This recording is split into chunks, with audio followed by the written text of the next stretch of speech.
Itawamba Community College is now offering 3-day weekends.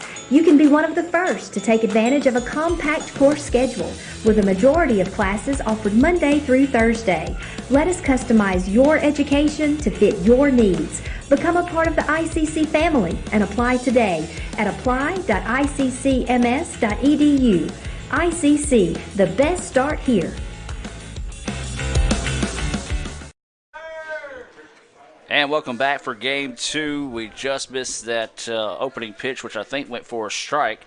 So that makes it a 5:53 First American National Bank opening pitch as Krieger lays down the bunt. And this is going to be a tough play. Going to have to hurry. No, he's going to be safe on the error. Then we'll head over to second now.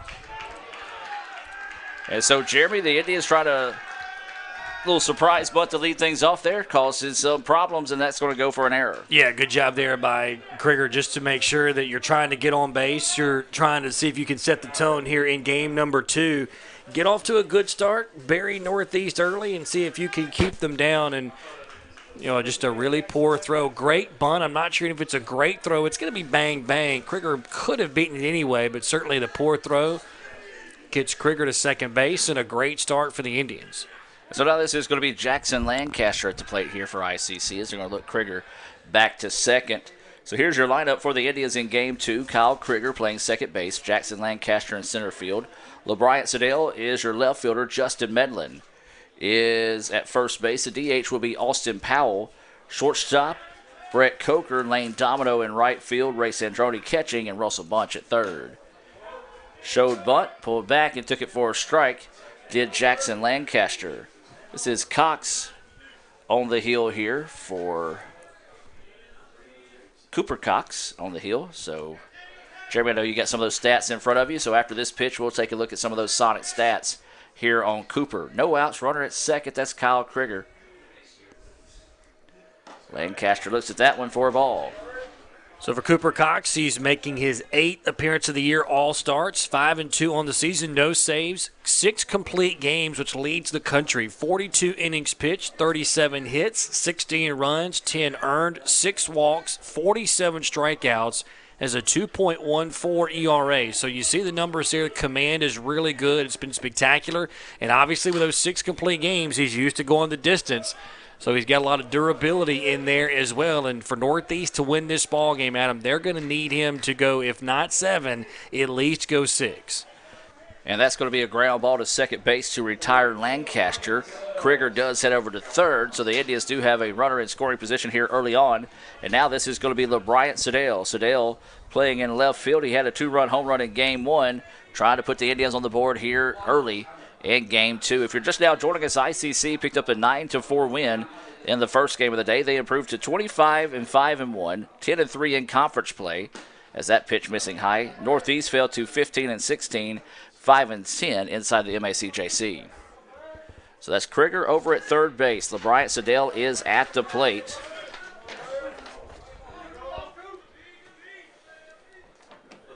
Sedale looks at that one missing low. 2-0 now is the count. 2 for 5, couple of hits and 2 runs batted in that first game. So Krieger at third base. Indians trying to strike early here in game 1. Sedale looks at that pitch, and they call it a strike. 2-1 now is the count.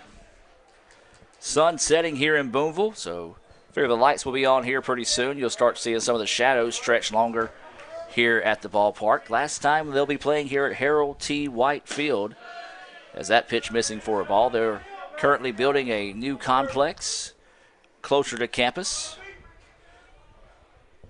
So now the count goes 3-1 here to LeBryant Sedale. So Sedale awaiting the pitch here.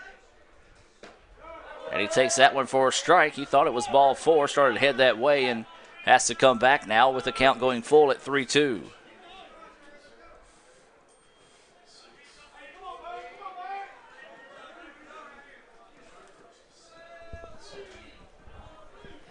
So waiting the 3-2 pitch here. As Cox taking his time. LeBryant fouls this one back. Out of play. Good job there by Bryant. You're trying to stay alive and stay alive. You want to just serve it up the middle to the right side of the infield.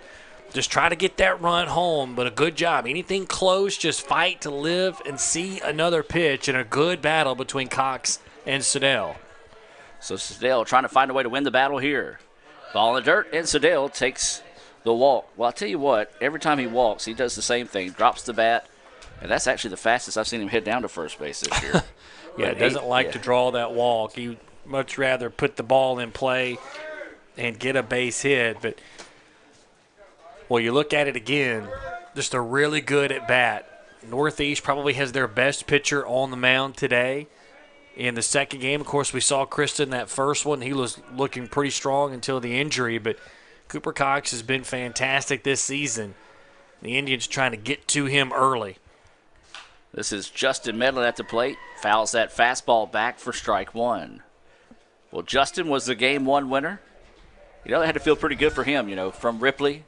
Didn't really get any love from Northeast whenever it come to recruiting, so went to ICC, and you knew this day has been marked on his calendar for quite a while. And he pitched like it. 6 innings, only gave up 3 runs. Definition of a quality start. Battled through some control issues in the second and third inning. Of course, the Tigers tagged him with 3 runs in that bottom of the third, but he responded with 3 consecutive zeros in the 4th, 5th, and the 6th.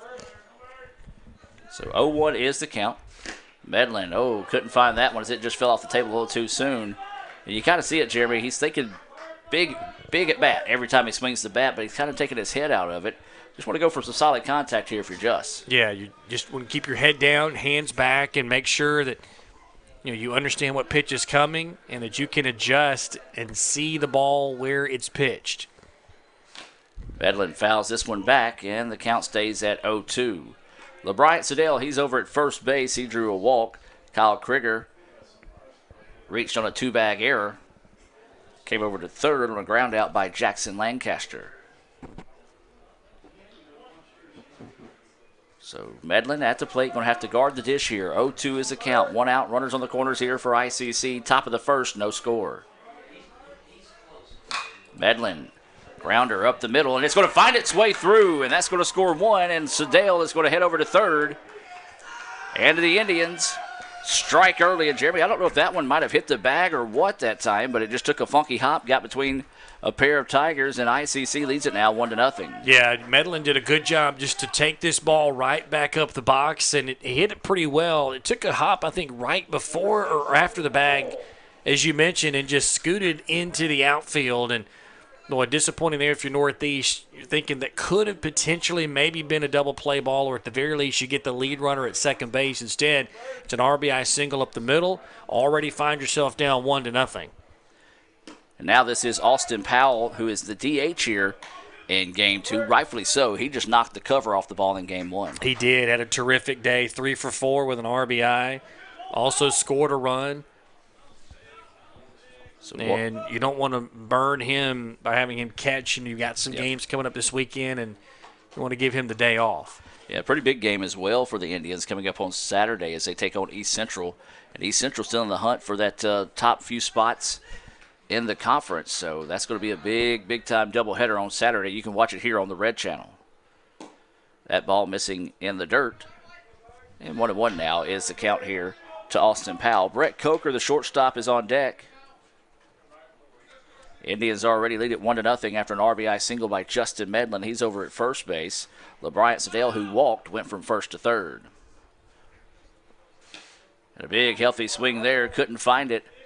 It's a good pitch by Cox as that one just stayed up a little bit. Then as soon as it got to the plate, just really knifed down away from the batter. Yeah, it's a really late movement, as you mentioned, just down and away. Typically, those lefties like to go down and in to the righties and maybe down and away to the lefties. But Cox went to the outside corner and down. Got Powell to swing over the top. That time the pitch drifts up and outside for a ball. Even up the count now at 2-2. Trying to see if he might have got Powell to chase one that time. Good eye by Austin. So Cox will look the runner at first. Now strides to deliver. And that pitch missing. Good eye. Ooh, borderline pitch. Not going the way of the Tigers there. And now the count goes full.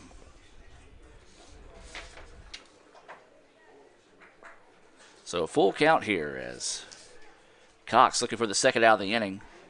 Indians looking for a 2-out hit here off the bat of Austin Powell. They've already scored one, looking for more here in the top of the first. Pitch coming, grounder up the middle, and this one's going to get through again. And Coach Collier was begging Justin to come to third, and he didn't think the ball got away far enough. And they're going to call that one a hit. So the second hit of the inning, another RBI single right up the middle. Austin Powell.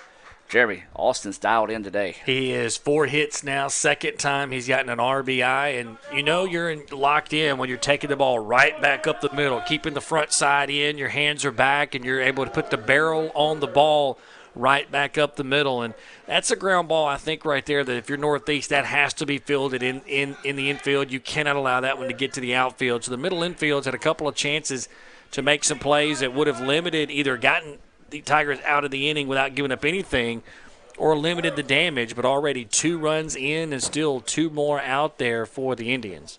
2-0 is your score. Back-to-back RBI singles from Medlin and Powell right back up the middle. ICC leading it here in the top of the first in Game 2. Brett Coker at the plate with a 0-1 count. Coker, there's a grounder. It's going to go over, and it's going to be off the glove of the first baseman. No play as the second baseman was there in time, and Jeremy, the Indians are just hitting it just out of the reach of the Tigers right now. That's going to go for an infield single. Yeah, good job, though, by Samaniego to keep that ball on the infield, and that's a little bit of what I was saying should have happened on the previous at-bat. You got to keep that ball in the infield. That saved a run.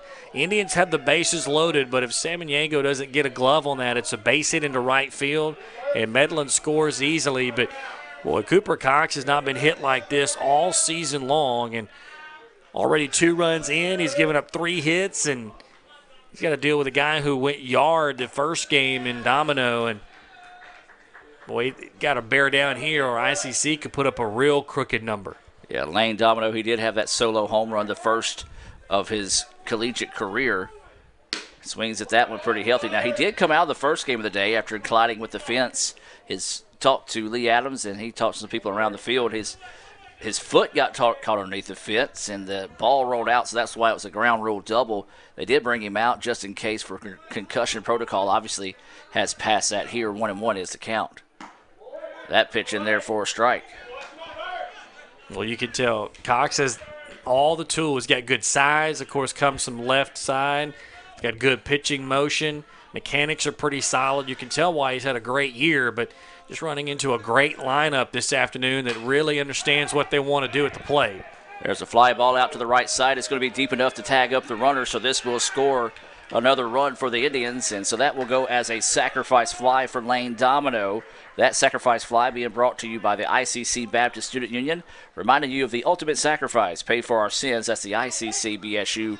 Follow them on Twitter at ICC BSU, and the Indians lead it now 3-0. And Jeremy, you want to get off to a hot start for the Indians? You've done that so far. 2 outs now and runners on the corners after scoring 3 and Ray Sandroni coming to the plate. Yeah, still got another chance out there. You're right. This could not have been a better start for ICC. Coach Collier couldn't have drawn it up any better than this, and especially to do it against a guy that's had so much success this year. We talked about him in the pregame, and 6 complete games, and you're looking at a situation where this guy has been such an innings eater, and his numbers are all great. It wasn't like he's just, throwing a lot of innings. He's a 2.1 ERA, a 6-to-1 strikeout to walk ratio, and the Indians have hit him hard so far in his first inning.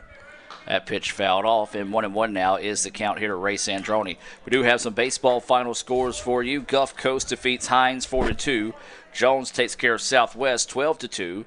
Partial games right now is East Central leading Pearl River 8-2. Wow. Big game there. There's a slow roller back to the pitcher, and he loses it. And this is going to allow another run to score. And the Indians have put 4 on the board, and it has just been a nightmare start here for the Tigers. And we're going to see if they're going to call that an error. I do agree. E1 on the play. And so now, Jeremy, this is going to be the 9th batter coming to the plate here in the top of the first. Yeah, and I think that one just cued a little bit, and Cox got out in front of it, didn't stay down and keep his eye on the ball, and once it got up his arm, that was it. And all of a sudden, you look at it now, 4 runs in for ICC in this inning, everything falling apart for the Tigers before they even get a chance to come back. We told you earlier about that East Mississippi Holmes game. Well, apparently East Mississippi is connected on a field goal. It's now 13-10 through 5 innings.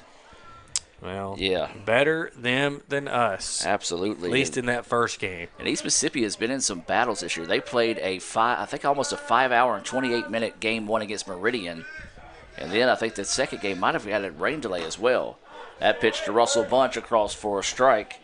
And then it's also Northwest leading Coahoma 7-0 through 4. And we haven't heard anything out of Meridian and Delta. So that's pretty much everything else going on in the league this afternoon. Well, they're going to change it and say that was a hit, not an error. So the fourth hit of the inning for ICC. And the score should be 4-0, correct? It is 4-0. Is that pitch missing? 2-1 now is the count.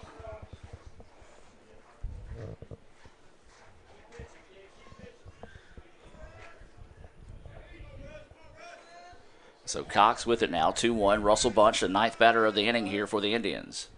Bunch pops this one up. They're going to send the runners swinging around. The second baseman goes over and squeezes it for the out.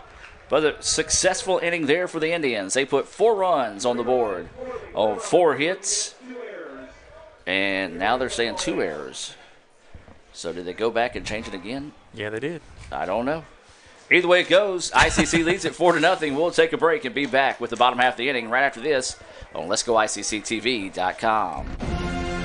This broadcast of ICC Athletics is being brought to you by Renaissance Bank, Little Caesars, Davis Ford, the Sonic of Fulton, Tupelo Coca-Cola Bottling Works, the Orthopedic Institute of North Mississippi, First American National Bank, the ICC BSU, your Itawama County Farm Bureau agent, Joey Cox, Cagle Eye Center, the ICC Foundation, the Bank of Okolona, and the ICC Alumni Association.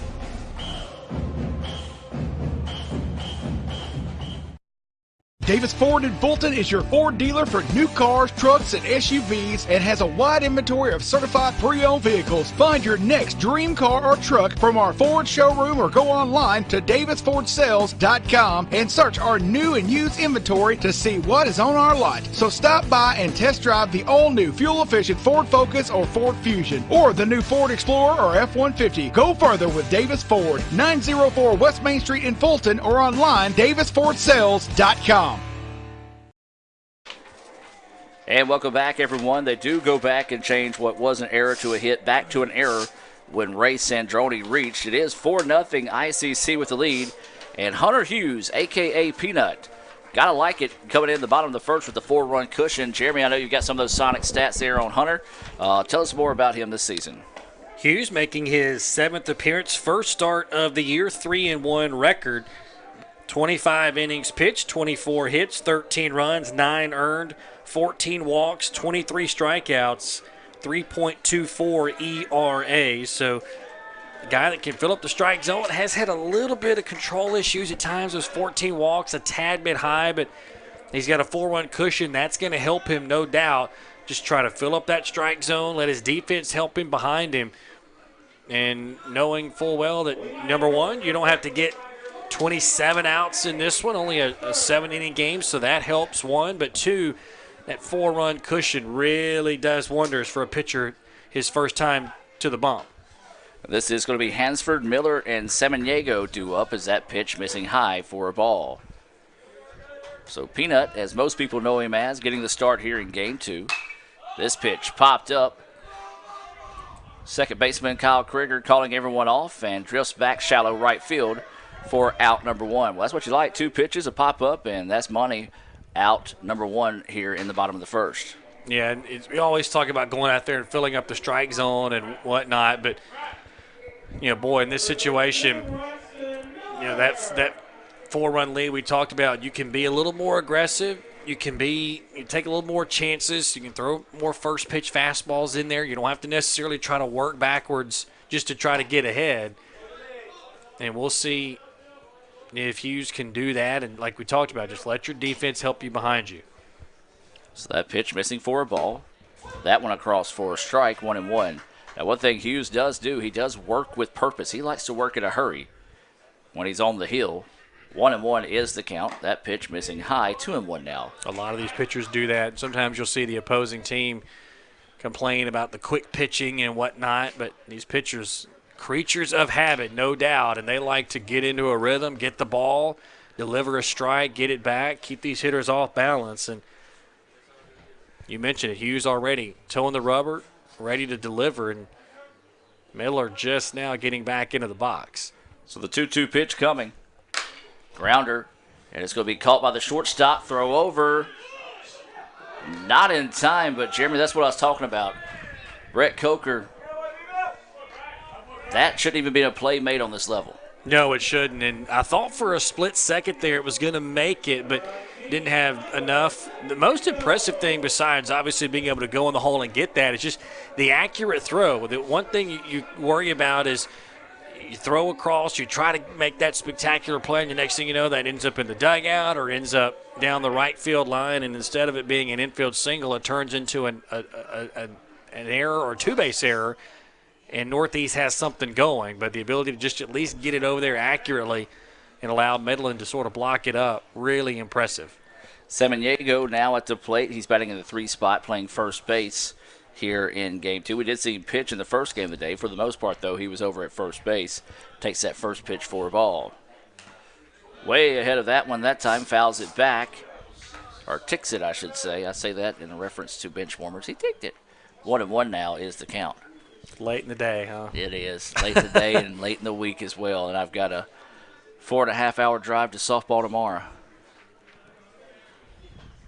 As check swing, fouls that one off, and a gift there for Peanut as that one fouled off, and now the count goes 1-2. One of the most frustrating things for hitters, the excuse me swing obviously has to be the most frustrating. But even when it's foul, you got to pitch up and in, couldn't check it, and now you're down in the count 1-2. So the 1-2 pitch coming. Slow roller, a chance to turn 2 for the Indians. There's 1, and there's 2. Justin Medlin have to block in the sun that time as he was able to reel that one in. Let's take a look at that on the Little Caesars instant replay. That was a Little Caesars double play as well. Kudos to Double Caesars with the double dip on this one as we await the pitch here.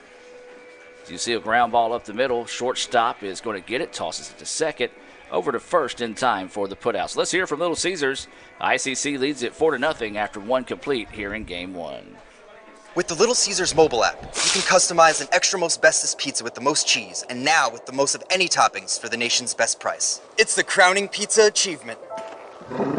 And it's true what they say, it's lonely at the top. Unless you have an extra most bestest pizza, then it's a party at the top! Little Caesars Extra Most Bestest Pizzas, the world's easiest way to outrageous amounts of toppings, starting at $6. Pizza. My burger goes best with mustard. Ketchup and mustard. Grass-fed beef. No, corn-fed. On the grill. Now, flat top. Iceberg lettuce. Nah, arugula. Jalapeno. No way. Avocado, dude. Medium rare. Gotta be well done. Brioche. Sesame seeds. American cheese. Cheddar. Can I have a turkey burger? What? Turkey's for Thanksgiving, man. I like my burger with the Coke. I'll agree to that. Strictly with a Coke. Only with the Coke. Coke and a burger. Come on. All right. That's where you get the flavor. And welcome back, ladies and gentlemen, as we get set to move to the top of the second inning, 4-0. ICC with the lead. The Indians sent 9 batters to the plate in the first inning. They picked up 4 runs on 3 hits, 2 errors. And then they get a Little Caesars double play for an unconventional 3-up, 3-down inning in the bottom half of the first. And we do have a change defensively now as Landon Wilkerson is at shortstop, and then Carter Roach is at second, and I think he said have a new center fielder in as well. So Northeast making some early changes here defensively, especially after that inning committing 2 errors. Yeah, I think what they're trying to do is just find a way to jumpstart themselves. You know, they've got 5 wins in the league. They don't need to get swept today. Of course, there are some winnable games for them if you look at their schedule coming up, but they really would like to have gotten a salvage today. And, of course, there's still plenty of time left. We're just in the second inning, but they need Cooper Cox to now put up zeros and eat up innings because the way that Indians lineup looked in the first inning, it's going to be difficult to keep them at bay and to give their offense, which typically struggles, a chance to come back and win. So Kyle Krieger, Jackson Lancaster, and LeBryant Sedale will be up here in the top of the second. Krieger reached on a two-base error. Swings on the first pitch he sees, and that's going to be a foul ball. He did eventually come around to score on an RBI single by Justin Medlin. So again, Krieger aggressive early in the at-bat. Sun continuing to set here as the tree line, trying to hide it a little bit sooner. 0-1 is the count here to Kyle Krieger.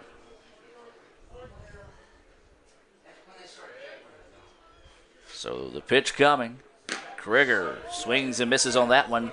Behind the count now, 0-2. So 0-2 is the count here to Kyle Krieger. Going to have to protect the plate here.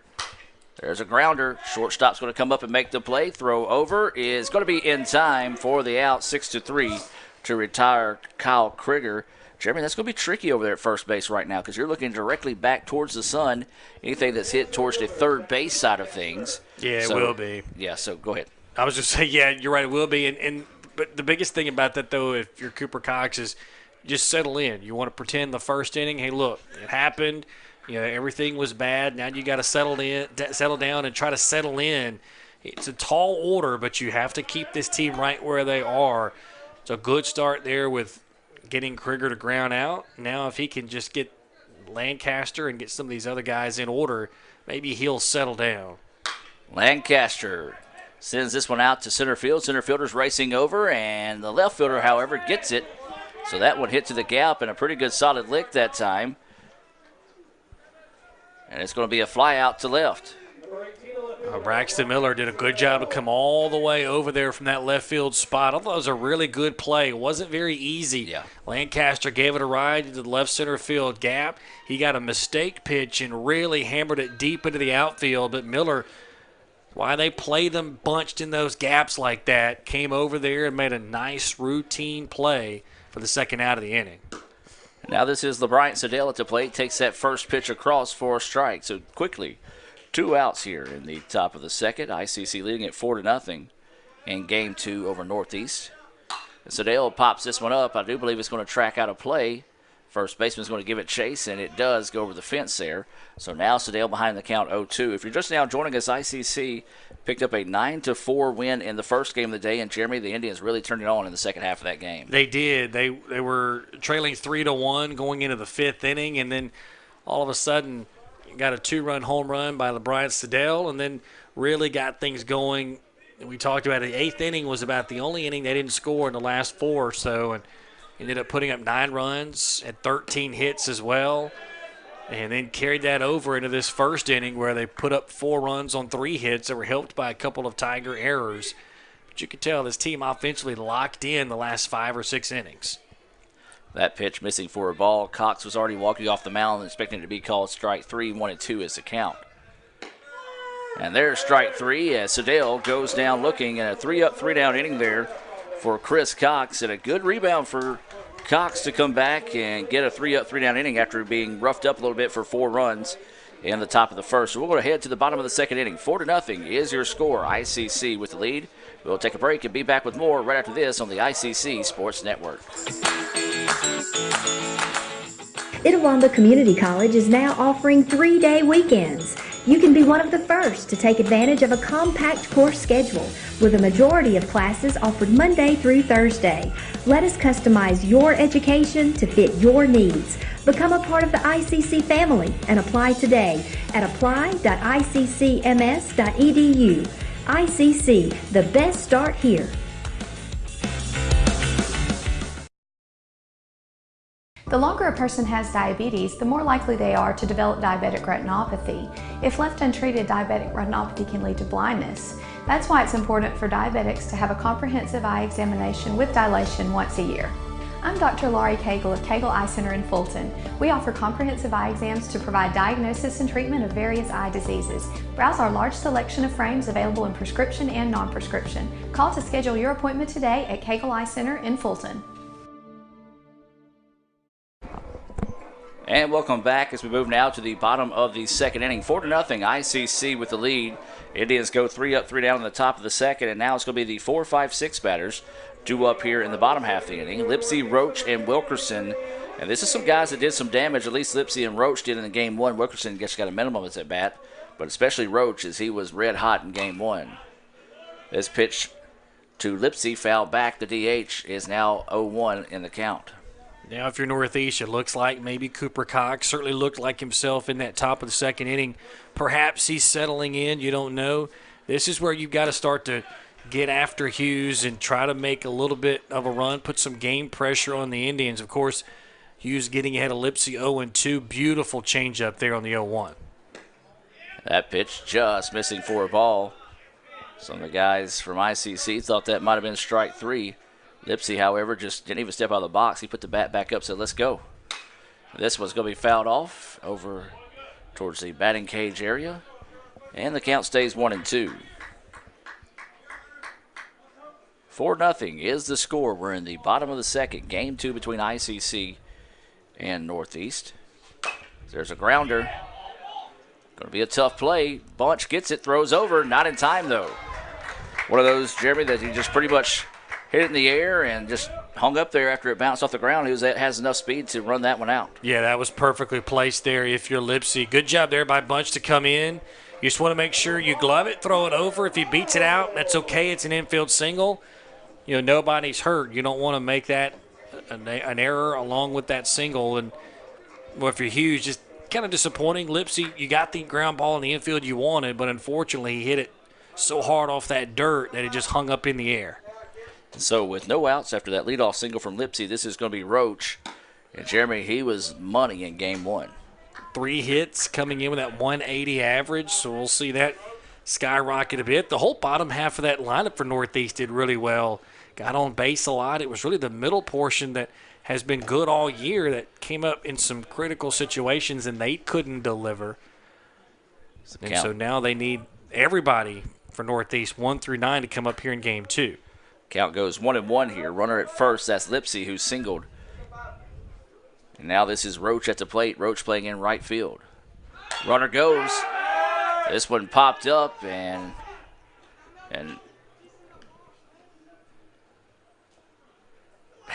Kyle Krieger was trying to set up a double play, but Brett Coker came in and caught the ball. Well, Roach ran about maybe 3 feet out of the box and stopped. So I don't understand. I think he just assumed, obviously, that the ball would be called, and I understand that. But you have to run that out, or a situation like that could play out where you let the ball bounce. If you're Critter, you glove it, and you step on the bag, and you get an easy double play. But that pitch across for a strike, and obviously that's what Krieger was trying to do. Yeah. Coker's looking at him right now, talking to him, saying, that's my bad, and kind of getting a laugh out of it. But that shows pretty high baseball IQ on the part of Krieger to recognize that in that type of a play. Yeah, and if you're Roach, that's you got to run that out. You just can't assume that the guy's going to settle under it and catch it. Now, if there's 2 outs, obviously he's going to definitely do that. But less than 2 outs, you have to assume that, hey, maybe they're going to try to see if they can get an easy double play out of it. You got to run that out. And the 0-2 pitch was fouled back. This is Wilkerson at the plate. There's 1 out. Runner over at first is Lipsy, who hit a hard hit ball in the infield that just skied in the air, and he was able to leg that one out for an infield single, second hit of the game for the Tigers. There's a hard shot that's going to get through. So a nice at bat on the part of Wilkerson there as he just returns to center right back up the middle. And now the Tigers getting something brewing here in the bottom of the second. Yeah, 3rd hit already. And now, as we talked about, this is the inning here if you're Northeast where you need to try to put some game pressure on the Indians. Cox had a really good top of the second. Now you're trying to get after Hughes here. But if you're Hughes, obviously you let your defense work behind you. He's filling up the zone pretty well, just made a mistake there. They caught way too much of the plate, and now you got to deal with a guy in Ramsey Ivy who's struggled for most of the season. You got to attack him, though, and go right at him. So that pitch missing for a ball now here on Ivy. Ivy playing third base. Runners at first and second now here for the Tigers. They trail 4-0. There's 1 out. Indians turn 2 to end the first. Would love to do the same right here to end the second. That pitch across for a strike from Peanut. And now the count goes 1-1. 256 hitter on the year coming into today's first game is Ivy. No home runs, 2 RBIs, only drawn 2 walks all year compared to 18 strikeouts. That's where if you're Hughes, you got to go get him. So the 1-1 pitch as Hughes looks the runner back at second. Ground ball, and there's a chance to get the 2 here. There's 1, and no, just could not get it. So that's going to be a fielder's choice in that situation. So they do get Wilkerson 6-4. Don't know if they would have been able to turn 2 because Ivy was pretty quick down the line that time. Yeah, I don't think they're turning 2 either, but good job there. You're right by Coke. Just go and get that ball, make the easy throw to second base, get that out right there. You're in good shape if you do that. Now, if you're Hughes, hey, look, you don't worry about anything. 1 pitch gets you out of this inning right here if you can get this batter at the plate in number 2, Thomas Stevens. So that pitch missing high for a ball. 1-0 is the count. There is 2 outs. Runners on the corners here. The Indians need to try to get out of this little bit of a jam to see if they can get back to the bats and get them re-fired up here. As Peanut steps off trying to get a little bit of that mud out from his shoes. 4-0 is the score. Big, healthy swing and a miss that time on the part of Stevens. Stevens caught game 1, catching game 2 here as well. Well, that pitch well upstairs, just an elevated fastball, and got Stevens to chase.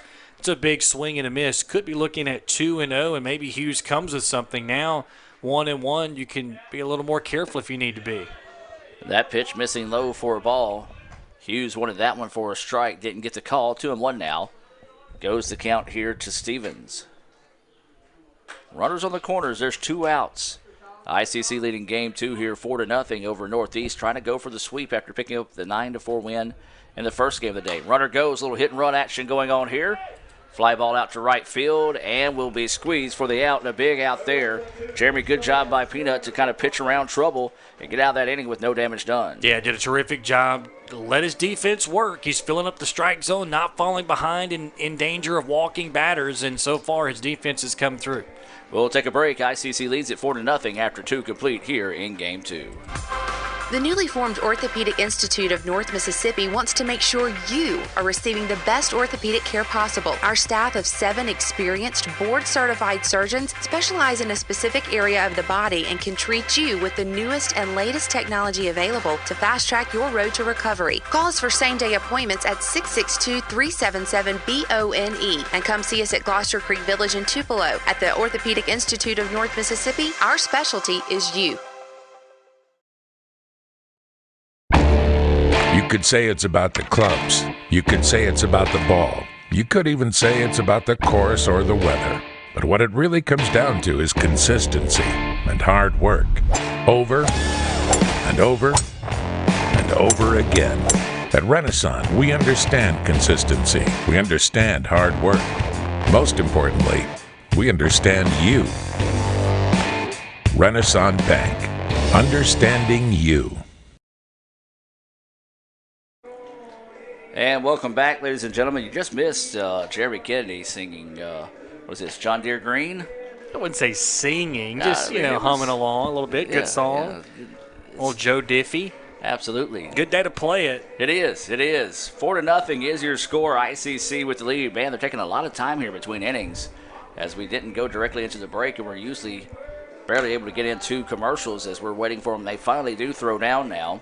Jeremy, 4-0 after 2 innings. Kind of your thoughts early on here in the contest. Well, everything going the way for the Indians. You've got Hughes, who's a little bit of a jam in that last inning. First and second one out, got out of it, giving up 3 hits so far, but most importantly, 0 runs.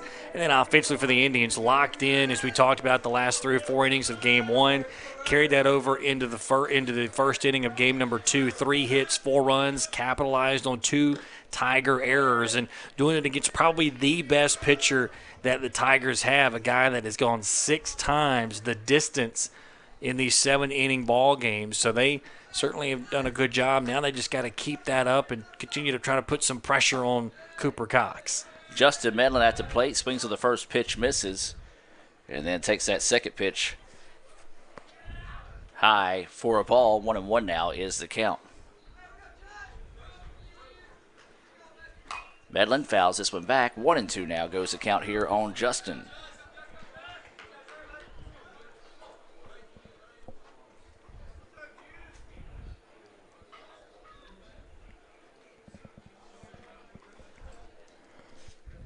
while I have them do update or send an update to someone via text.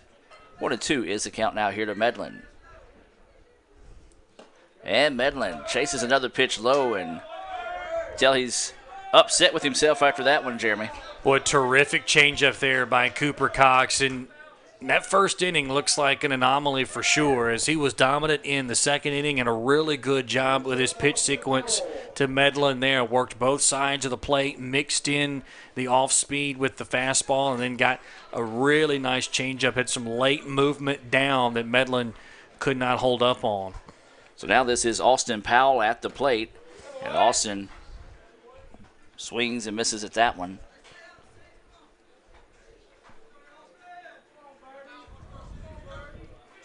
So Powell, who had a RBI single and scored a run. As that one's going to miss. 1-1 now is the count with one out. Nobody on here in the top of the third. This game's scheduled for 7 innings. ICC trying to complete the sweep of the rival Tigers of Northeast. There's a ground ball. Going to be a tough play here. Third baseman comes up and charges it, and then throw over in time. Thought he almost lost the handle of the ball that time. But a good job there, 5-3 to retire Austin Powell. And Ramsey Ivy did a good job. We talked about understanding as an infielder who's running down that first baseline. It's the catcher, Austin Powell. Terrific player, but certainly you can take your time if you're Ramsey Ivy there, and instead of trying to glove it and throw in one motion and maybe rush it, he gloved it, set his feet, made a strong, accurate throw, and a really good job there. Understanding you got a catcher running, you can take your time and make the good throw for the second out of the inning. Now this is Brett Coker at the plate, whose single was left stranded back in that 4-run first. Assuming it was a ball, the scoreboard's not updated. And I'm going to say it's 2-0 now. 2-0 is the count here to Brett Coker, the shortstop. Sun continuing to set here. The lights are on at the ballpark.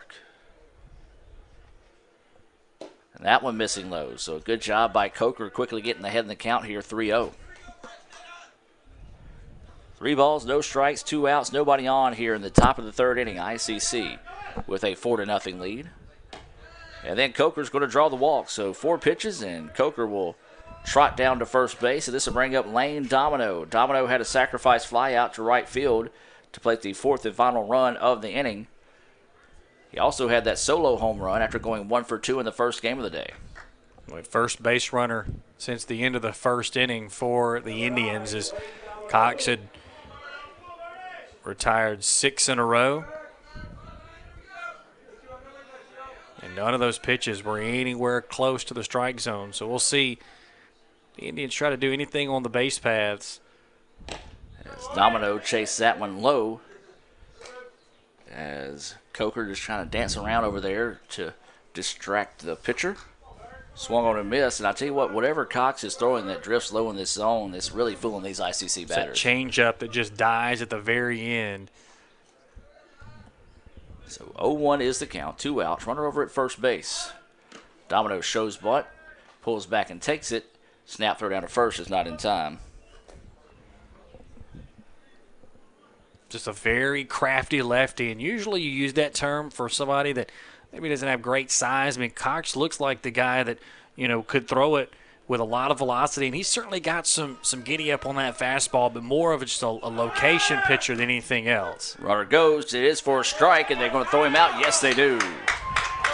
So caught stealing that time to end the inning. So an unconventional 3-up, 3-down inning there as Coker is caught.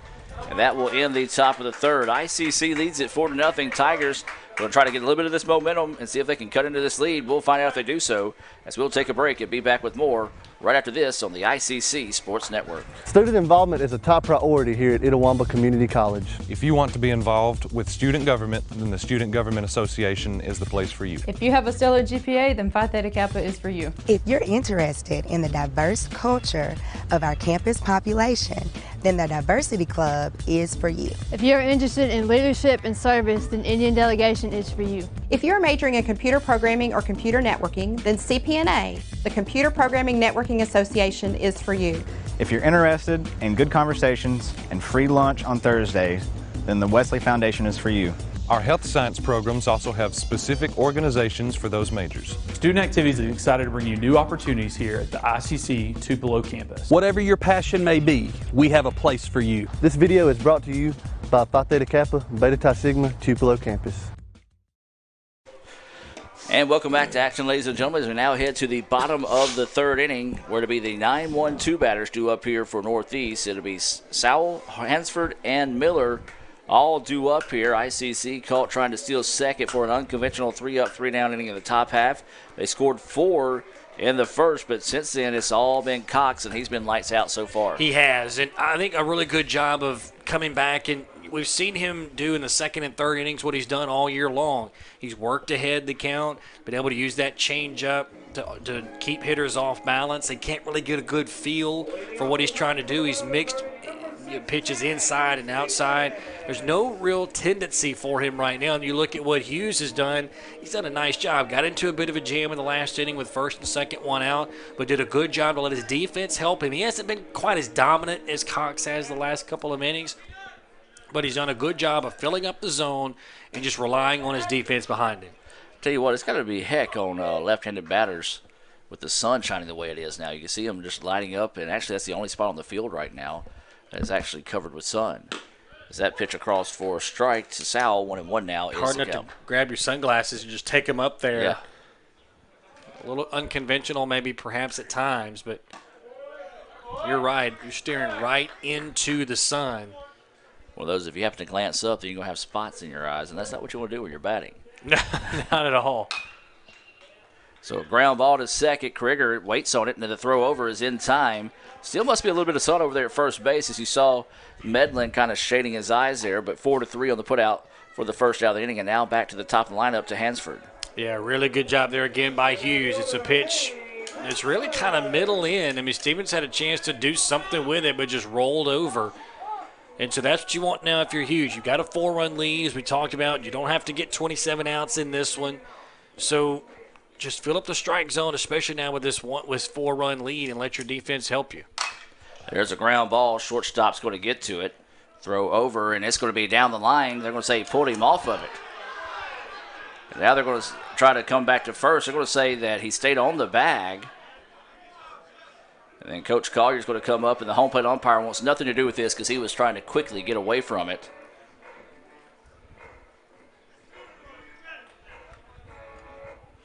And so Rick's going to have a little quick conversation here with the infield umpire, and imagine it eventually ultimately lead to them checking at home. But it looks like the infield umpire's not going to have anything to do with this. And Rick giving a angry compliment, saying, "You're better than that," as that's going to go for an error, and Hansford is on. Are you surprised they didn't appeal to home? Yeah, I thought perhaps maybe you just kind of talk about it and see, but clearly the infield umpire, who was the home plate umpire in Game 1, had the conviction of his call, was demonstrative about it, and said, "Look, I saw it. This is where it was, and we're sticking with it. I don't need any help." And I mean, at least you can admire umpires who, or at least show some conviction and believe they've got the call right. But boy, if you're ICC and just disappointing there because a routine ground ball, all Coker's got to do is just come up and make a good throw. But you could tell it just kind of went up with it, and once the ball got up, it was offline. There's going to be a ground ball that's going to get through out to left field. Nothing really you could do there. So now the Tigers, after that error, get a hit. Second hit of the day for Miller. And so now here come the Tigers, Jeremy. And this is what we talked about with Hughes. It's sort of a risk-reward. You fill up the strike zone. You got this 4-run lead. You throw it, in there. You don't try to get behind. And, that's great, obviously, when you get these guys to roll over or pop up. But sometimes you catch too much of the strike zone, you're going to get a lot of pitches to hit. Or the pitch to contact is sort of 50-50 on that. And, right there it went against the Indians. And so now the Tigers trying to spark some bats here. There's one out, and this ball fouled back out of play for strike one here to Samaniego, who hit in that Little Caesars double play to end the first.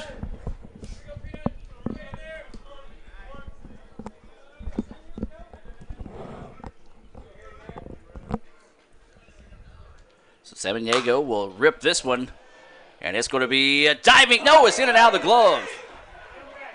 Whoa, that would have been a great play that time by LeBryant Sedale as he made the diving effort to catch it. But it just popped out of his glove that time, and that's going to go for a hit. It should. But now the Tigers cooking with grease, Jeremy. Bases loaded with only one out. Tying run to the plate. I thought off the bat this was going to drop down, but LeBryant Sedale, you're right, made a great effort to come in and slide, and I thought he had it at first. I don't know if he got the greatest jump or best judge of it off the bat. I thought maybe perhaps he thought he was going to get down or would come right to him. So he didn't. He kind of hesitated a tad before really attacking the baseball, and unfortunately for the Indians, he just could not hold on to it. But this is it if you're the Tigers. Got 5 hits now, no runs so far. Tying run at the plate. Best chance to score off of Hughes. Healthy swing and a miss. Throw down to first is not in time. 1-1 is the count. That first pitch going for a ball after Peanut kind of fell on the delivery. And there's been a couple of times we've seen guys do that on the mound today. Yeah, of course, obviously we saw that with Krista in Game 1 and ended up being injured. I don't know that if you're Sandroni or if you're Coach Collier, you want Sandroni to come up with a snap throw in this situation with the bases loaded and one down. I think, look, just stay down. You don't need that. Chances of picking off Samaniego over there are pretty slim. So that pitch swung on a miss. 1-2 is the count. There's strike 3. Big time Renaissance Bank strikeout there. Second out of the inning, and my, oh my, Jeremy, that was big as Lipsy singled in his first at-bat. Yeah, I mean, Lipsy it's sort of just like he made his mind up. He was going to take a hack at it no matter what ended up happening, and well, that pitch was well out of the strike zone. Ended up in the left-handed batter's box way upstairs, and Lipsy was almost just like he just wasn't ready for it. Hughes worked really quickly and just sort of offered at it and ended up with strike 3, but a good job there by Hughes. It's a huge strikeout. If he gets out of this, boy, that will go a long way to giving him confidence. That pitch missing for a ball. 2-0 now is the count here to Roach. Looks like David Rowland is heading down to the bullpen to start getting loose once again. He saw him getting loose in the first game of the day. 2 outs, bases full of Tigers here. And that pitch in there for a strike. 2-1 now is the count here to Roach. He popped up to the shortstop for the first out of the second inning. Bases loaded, 2 outs, 4-0. ICC with the lead. Ball in the dirt, gets away. Runner's going to try to score, and the throw is not in time. Well, a bang-bang play there and a quick call from the home plate umpire. I do believe it's the right one. The tag was a little high, and the run scores. Yeah, disappointing there, though, if you're Sandroni, because just could not block it and got far away just enough for everybody to advance. And, you're trying to get out of this inning unscathed, and now Northeast at least plates 1, so that error does definitely come back to haunt the Indians. So the score on the wild pitch, and that was across for a strike. And now the count goes full at 3-2. So quickly, Peanut back to the mound. Looking for a big-time Renaissance Bank strikeout here if he can find one. Pitch coming. Instead, there's going to be a line drive out to right field. 1 run's going to score. They're going to ask 2, and they're going to cut the runner off. Or should we cut the throw off? And another clutch hit there, Jeremy, for the Indians. So I apologize. I went to our replay for some reason. So now it's 4-2 after an RBI single from Roach. Boy, Roach has had himself a terrific day. Got a pitch he can handle. It's a 2-strike approach, and he just chokes up on it a little bit and is able to serve it into right field for a base hit. And now you got the tying run at first base, go-ahead run at the plate, and Hughes all of a sudden starting to get roughed up a little bit. That's the 6th hit for the Tigers. So, I mean, they've seen it well, and they've put the ball in play a lot, obviously. Unfortunately for them, they just couldn't get a lot going, and, again, we go back to that error. Should have been out of the inning earlier. There's a ground ball to the third baseman. Throw over is in time to end the inning, but the damage was done. 2 runs on 3 hits, 1 error. And 2 runners left on base. It's now 4-2. ICC leading Northeast as we head to the top of the 4th inning. We'll take a break and come back with more, see if ICC can get the bats fired up here. Let's hear from the Orthopedic Institute of North Mississippi. The newly formed Orthopedic Institute of North Mississippi wants to make sure you are receiving the best orthopedic care possible. Our staff of 7 experienced, board-certified surgeons specialize in a specific area of the body and can treat you with the newest and latest technology available to fast-track your road to recovery. Call us for same-day appointments at 662-377-BONE and come see us at Gloucester Creek Village in Tupelo. At the Orthopedic Institute of North Mississippi, our specialty is you. This broadcast of ICC Athletics is being brought to you by Renaissance Bank, Little Caesars, Davis Ford, the Sonic of Fulton, Tupelo Coca-Cola Bottling Works, the Orthopedic Institute of North Mississippi, First American National Bank, the ICC BSU, your Itawamba County Farm Bureau agent, Joey Cox, Cagle Eye Center, the ICC Foundation, the Bank of Okolona, and the ICC Alumni Association.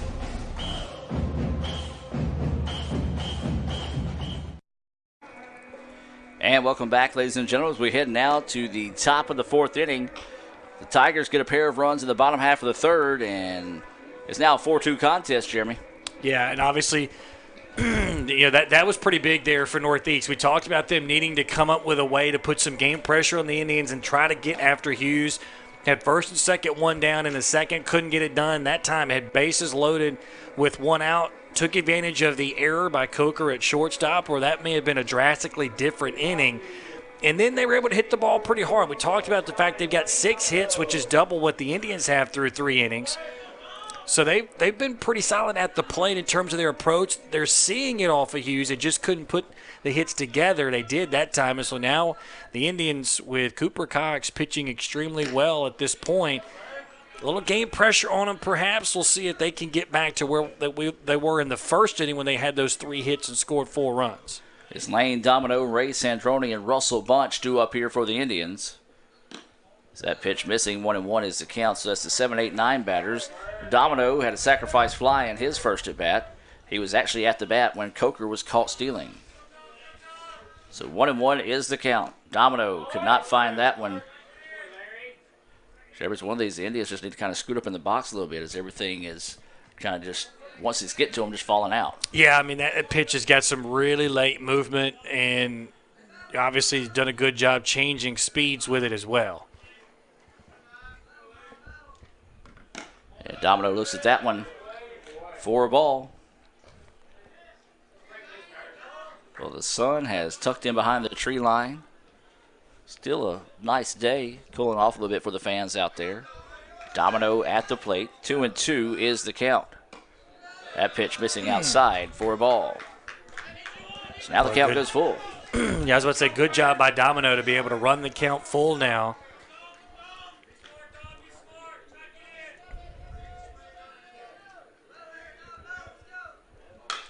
There's going to be a grounder. Second baseman should have this one with ease. Throw over. No, it's an error, and it's going to get away.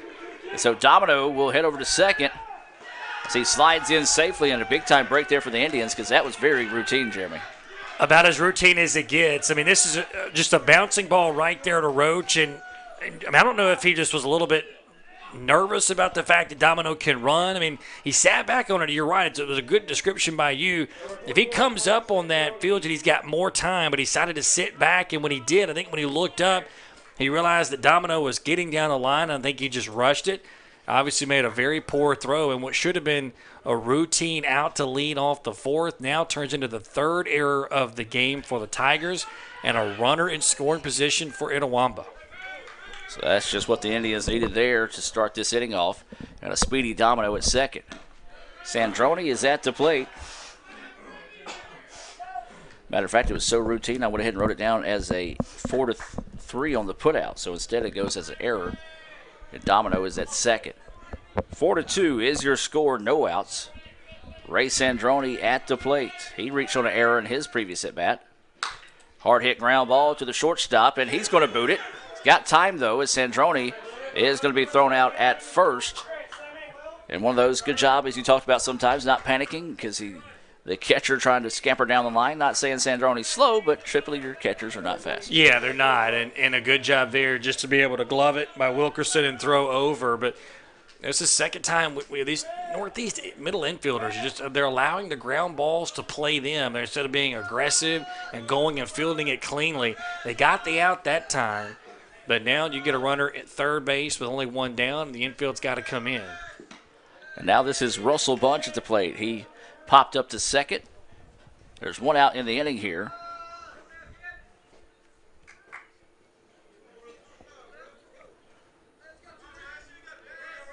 So 1-0 is the count. Bunch at the plate, rips one. Up the middle is going to get through, and that's going to score a run. Russell Bunch with an RBI single there and a clutch hit off the bat of Russell Bunch. Good piece of hitting. Got that breaking ball. This time Cox left it up right over the heart of the plate. Bunch sat back and waited on it and didn't try to do too much, just served it right back up the middle, and that's the benefit of hitting with the infield in. If both middle infielders are back, there's a slight chance maybe one of them gets to it, but once you bring the infield in, ball hit that hard, gets right back up the box, and the Indians take advantage of the error. And this is going to be a foul ball heading towards the bullpen of the Indians. And Jeremy, that's a good point you made. Indians saw that the Tigers take advantage of error there, and then the Indians catch back on with their one on the other side as well, get that one run back in that situation. So a good answer by the Indians as that foul ball goes for a strike. Krieger at the plate. He's going to ground it. It's going to go foul. Rick's going to get out of the way of it. Well, 23-year-old Rick probably would have made a play on the ball. Not 23-year-old yet. Rick is getting out of the way of it. Actually, 23-year-old Rick was still be hitting bombs out at Delta State like he did back in the day. And so Krieger now behind the count 0-2 here.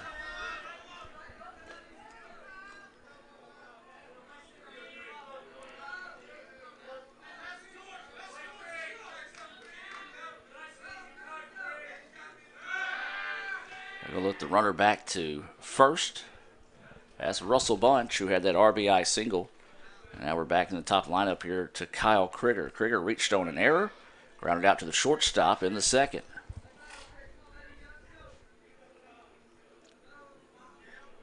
That pitch in the dirt for a ball.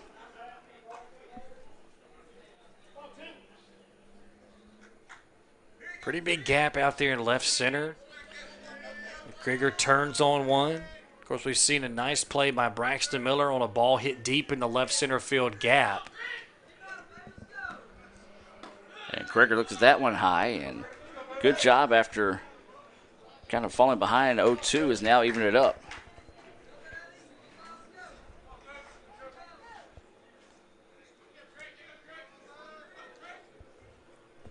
So Cox looking the runner at first. 2-2 pitch coming. Krieger looks at that one outside. 3-2 now is the count. Boy, Cox all of a sudden starting to lose some command, falling behind hitters, leaving pitches up in the strike zone, falling a bit out of rhythm from what we saw in the second and third innings. And Krieger puts a charge in one. This has got a chance. Back to the wall. See you later. Kyle Krieger, touch them all, and that's a two-run bomb there. And Jeremy, a big-time hit for Kyle. Just what I was talking about, pitches leaving pitches up in the strike zone. Cox, that time was a 2-2 count, and Krieger did not miss that whatsoever. The fourth home run of the day for the Indians, if you go back to the first game. And, boy, we talked about some game pressure being put on ICC after the two from Northeast in the third. Well, the Indians respond with three and have their largest lead of the contest. Yeah, both teams being halted by errors, and that time a two-run home run proved to be big for Krieger. And now that pitch is to Jackson Lancaster, and it's up high for a ball. Lancaster looks at it, and they call it a strike. 1-1 now is the count here to Lancaster. The Mizzou signee at the plate, trying to keep the bats hot here for the Indians. Is that one missing low for a ball? 2-1. Generally, we talk about that. You got Hootie, who is signed to go to Mississippi State. So a couple of SEC guys, and that's something that Rick's done. I think 14 out of the last 15 years, he's sent at least one player to the SEC. So knows a little bit about baseball. Does, and obviously speaks to the talent that he's able to recruit to ICC. And obviously the games they've won over the years, and that certainly helps when you attract that kind of talent. And they're going to try to say he legged that one out, but he was out. And now the home plate umpire getting in the face of, or actually, excuse me, no, he wasn't getting in the face of Jackson. I was like, if you're getting in the face of Jackson, I haven't heard Jackson raise his voice ever.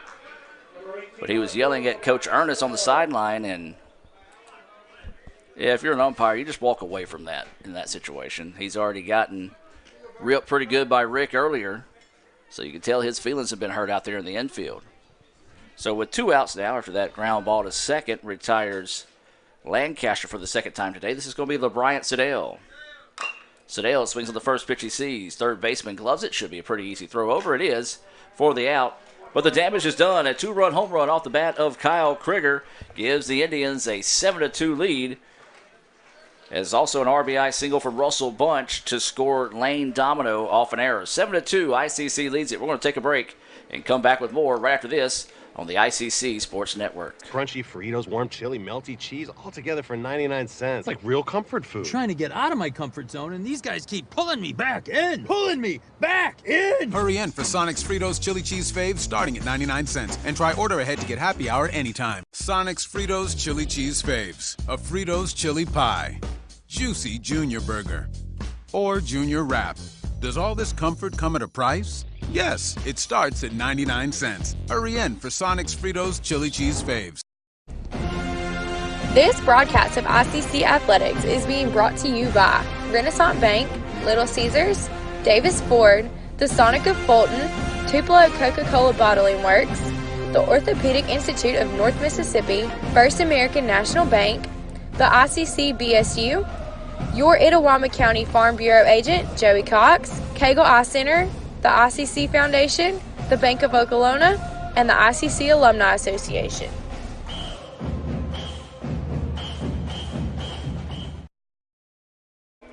And welcome back. Hey, since we got Jeremy in the broadcast booth, he's going to be filling in for a lot for me this season. So, Jeremy, I'm going to let them listen to you do the lead play-by-play here for the next couple innings. How's that?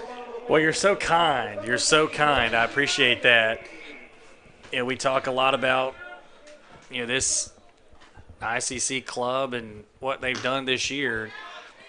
First time I've seen them in person. You've seen them a lot this year. Didn't tell me you were going to do some play-by-play stuff, switching. Yeah, my bad. I like to throw you off. That's so good. Yeah, the pitch is foul back. But, you know, we talk about, you know, going into that inning was, you know, could ICC respond? And almost felt like, okay, when they got up 4-0, perhaps, you know, they felt like, all right, well, we've done our job. You know, Cooper Cox doesn't give up anything. Hunter Hughes is able to go through and pick up, you know, a couple of zeros, got out of a jam in that second inning, and then you're thinking maybe is there a situation to cruise as you get a strikeout to start the bottom of the fourth, but really impressive by the Indians to come back after Northeast puts up 2 to come with 3 back in the fourth inning and get that 5-run lead. Now this will be Thomas Stevens at the plate. I'll take over whoever comes to the plate. I'll take back over then because you don't have your stuff set up, so that's kind of unfair on my part. No, I mean, it's you and I have worked together a long, long time. This is the least, yes, you know, sort of messing with me that you've done in that time. Yeah, for those who don't know, Jeremy and I, we go way, way back, and Jeremy is outstanding at what he does, a lot better than I am, and I had the privilege to be able to work with Jeremy at TV7 back in my TV7 days, and every time we do baseball, man, I just flash back to that American Legion tournament in Pontotoc. When you said the Tupelo 49ers earlier, I thought you were going to give me a lookout Lance Armstrong or whatever it was yes. that you ended up throwing out there at 11:30 at night. Oh, there's a line drive that's going to find its way through a sneaky hit from Stevens, the first of his game, but yeah, I think it was. I think we would shout Lance Armstrong anytime somebody would hit a home run because we started the day at 8:00 in the morning. Yeah. And the championship game started at 11:30. Nobody had any pitching left, so it's pretty much pitch by committee. It was a slow pitch softball game. Yeah, and it's basically what it turned out. I think the final score ended up being 24-23. Something along those lines. And there was like 15 home runs. We were out there all night. We did all of them, and if you like baseball, and a lot of people do. That tournament is really cool and obviously showcases a lot of people from around the area. as the ball in the dirt and the runner will advance. Yeah, and I was referencing that earlier. My buddy Mac Holland, he was talking about the Tupelo 49ers. He's a 49ers guy. I think he coaches them, actually. He's got a lot of players out here on the field, and he sent me the list of names so we can kind of go over that and stay on the cue of American Legion ball. Of course, you've got the Pontotoc Red Sox, Tupelo 49ers out there. Of course, that's a classic rivalry, but he's got Krieger, Sedale, Bunch, Sandroni, Kings, Phillips for ICC. Then you got Ivy, Stevens, James, Lockhart, Watkins, and Scarborough for Northeast. So that just shows you how good that American Legion League is. Every year, and you know, we obviously did a lot of high school baseball back then. We didn't do as much junior college back then, obviously, but we did so much high school baseball, and so we would be able to see them as sophomores, as juniors and seniors, and then see them play in these summer leagues. And then obviously you got the ICC. I did Northeast games a lot, and you see these kids. Now the Cotton States League has been a big deal, and that league has grabbed a lot of Northeast and ICC players over the years, and so you get the amount of talent around this area is really impressive. It's one of the reasons why both of these teams are in the playoffs every year, and of course this year ICC at number 4 in the country. So 2-2 is the count. Peanut set to deliver, misses low for a ball, as this is, I believe, Sowell at the plate.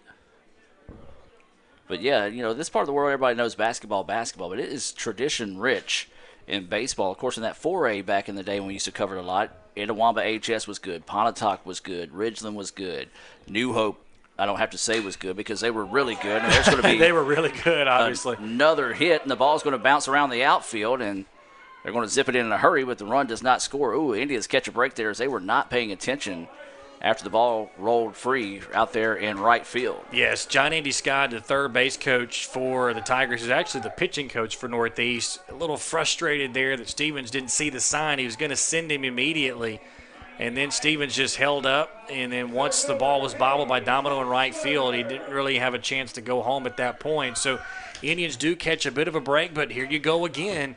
Northeast has runners at the corners, only one out for a guy that's been swinging a pretty hot bat today.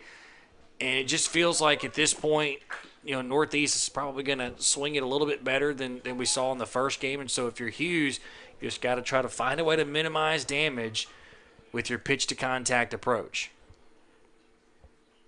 So Indians getting some guys warming up in the bullpen. Roland warming up here as this pitch is fouled back and out of play. 1-1 now is the count. You figured at some point, Hughes is probably going to be taken out. He's 3 1/3. If you're ICC, you'd love for him to get at least through this one, get through 4 innings, and then need somebody to get you 9 outs.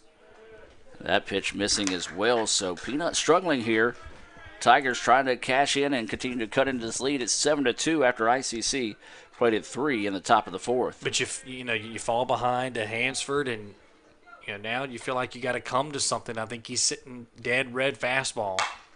And this one lifted. If it stays fair, it's trouble. And he comes down the line in a hurry and calls it foul. Well, we couldn't see it from our point of view because we're blocked by the press box, but I tell you what, the home plate umpire sprinted all the way down to third base and shouted it foul. So a big-time break there for the Indians. Showed some conviction.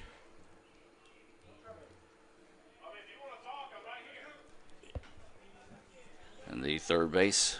Yeah, John Andy Scott having a conversation with the home plate umpire. There's going to be a rip up the middle. This is going to score a run. So big-time hit there from Hansford. An RBI single. And that scores Stevens. And it makes it 7-3 now in favor of the Indians. 1 out, runners on first and second. Yeah, and I think this is probably going to be it for Hughes now. Northeast starting to really time him up. They have 9 hits in 3 1/3. And I think you're about to end up seeing, for the first time in this one, a pitching change as Coach Carter's going to go out there. And Hughes did a good job, wiggled out of some trouble there in the second inning, but just couldn't do it enough and continued to fall behind. And then you left just too many pitches in the zone. And Northeast, even though they've struggled a lot this year, they came into today's game 1 only hitting .269 on the season. the bottom half of that lineup did particularly well in the first game, and they've continued to swing a pretty decent stick here in the second game, as we talked about, 9 hits already. Absolutely. And we're going to have that pitching change being presented by Little Caesar, so we'll take a break and introduce you to the new pitcher. We come back right after this. ICC leads it 7-3. Tigers trying to get something going here in the bottom of the fourth. With the Little Caesars mobile app, you can customize an extra most bestest pizza with the most cheese, and now with the most of any toppings for the nation's best price. It's the crowning pizza achievement. And it's true what they say, it's lonely at the top. Unless you have an extra most bestest pizza, then it's a party at the top! Little Caesars Extra Most Bestest Pizzas, the world's easiest way to outrageous amounts of toppings, starting at $6. Pizza. And welcome back, as this is going to be, I have to always look because we have an assistant softball coach named Daniel Rowland, but this is David Rowland. So, Lee, you're not Lee, you're Jeremy. It's been a long week. Jeremy, tell me some more about him. Yeah, I can tell you about Danny Rowland, too, if you'd like. David making his 7th appearance of the season, 1-0 on the year, 11 1/3 innings pitched, 12 hits, 3 runs, 1 earned, 4 walks, 10 strikeouts, 0.79 ERA. So he's had a really good season and going to be asked to come in here and shut down this suddenly really strong Northeast offense. Hunter Hughes just couldn't get the outs. Did a good job letting his defense help him early, but unfortunately just fell into too many hitters counts and then couldn't really make enough pitches to get outs when Northeast would put it into play. So if you're rolling, your job is pretty simple. Got to come in and just limit the damage already. Got 1 out. You got a runner at third base. You'll trade a run for an out if you're ICC at this point, and then that has to be it. But you're looking for some stability here, and I know Coach Collier would love it if Rowland could take the mantle and carry it all the way through, get him out of this inning, and at least get through the 5th and the 6th, and then evaluate based off of what the score is. But this is, for Northeast, a pretty big game all of a sudden, and they certainly need to win it, and they're swinging the bat like they know they need to. So we're going to take a quick timeout, hear a word from Sonic, and be back with more right after this. Crunchy Fritos, warm chili, melty cheese, all together for 99 cents. It's like real comfort food. I'm trying to get out of my comfort zone, and these guys keep pulling me back in. Pulling me back in! Hurry in for Sonic's Fritos Chili Cheese Faves starting at 99 cents. And try order ahead to get happy hour anytime. Sonic's Fritos Chili Cheese Faves. A Fritos chili pie. Juicy Junior Burger. Or Junior Wrap. Does all this comfort come at a price? Yes, it starts at 99 cents. Hurry in for Sonic's Fritos Chili Cheese Faves. And welcome back as Rowland getting set to pitch here. And that one in the dirt, blocked up that time by Sandroni. 1-0 is the count. This is Miller at the plate. You've got runners at first and second. 7-3 is the score. We're in the bottom of the fourth. This game's scheduled for 7.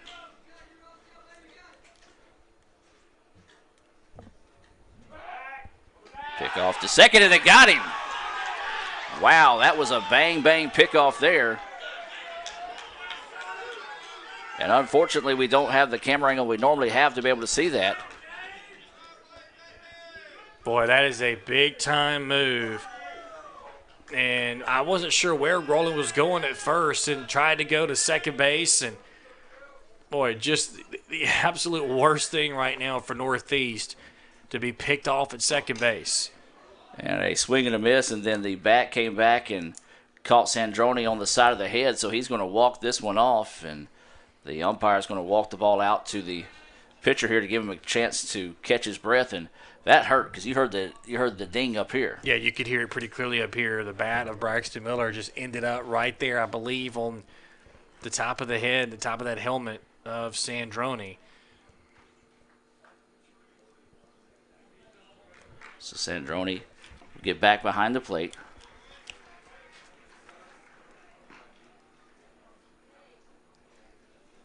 But, boy, if you're Northeast, a golden opportunity to be able to get closer into this one. First and second, 1 out for a guy that's had a pretty good year. You get picked off at second base. So that pitch missing for a ball.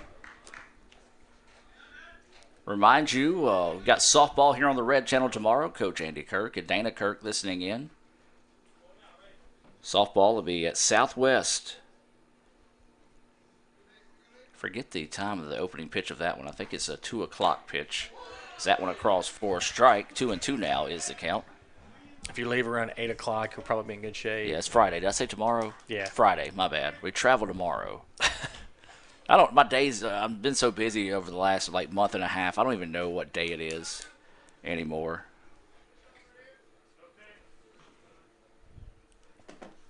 Runner goes, and the throw is not going to be thrown that time as the ball popped out of the hands of Sandroni, so the runner will take second without an issue. See, that's what Andy treats Dana well. This is their date nights as they tune in to Let's Go ICC TV. Dana is spoiled. That's all I'll say.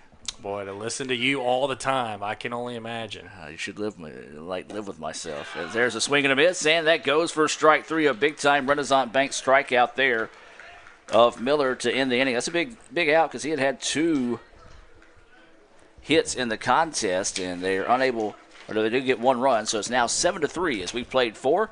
We'll take a break and be back with more right after this on the ICC Sports Network. This broadcast of ICC Athletics is being brought to you by Renaissance Bank, Little Caesars, Davis Ford, the Sonic of Fulton, Tupelo Coca-Cola Bottling Works, the Orthopedic Institute of North Mississippi, First American National Bank, the ICC BSU, your Itawamba County Farm Bureau agent, Joey Cox, Cagle Eye Center, the ICC Foundation, the Bank of Okolona, and the ICC Alumni Association.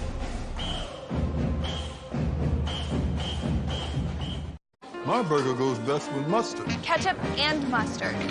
Grass-fed beef. No, corn-fed. On the grill. Now, flat top. Iceberg lettuce. Nah, arugula. Jalapeno. No way. Avocado, dude. Medium rare. Gotta be well done. Brioche. Sesame seeds. American cheese. Cheddar. Can I have a turkey burger? What? Turkeys are for Thanksgiving, man. I like my burger with the Coke. I'll agree to that. Strictly with a Coke. Only with the Coke. Coke and a burger. Come on. All right. That's where you get the flavor. And welcome back. Adam Gore, Jeremy Kennedy here. We move to the top of the 5th inning.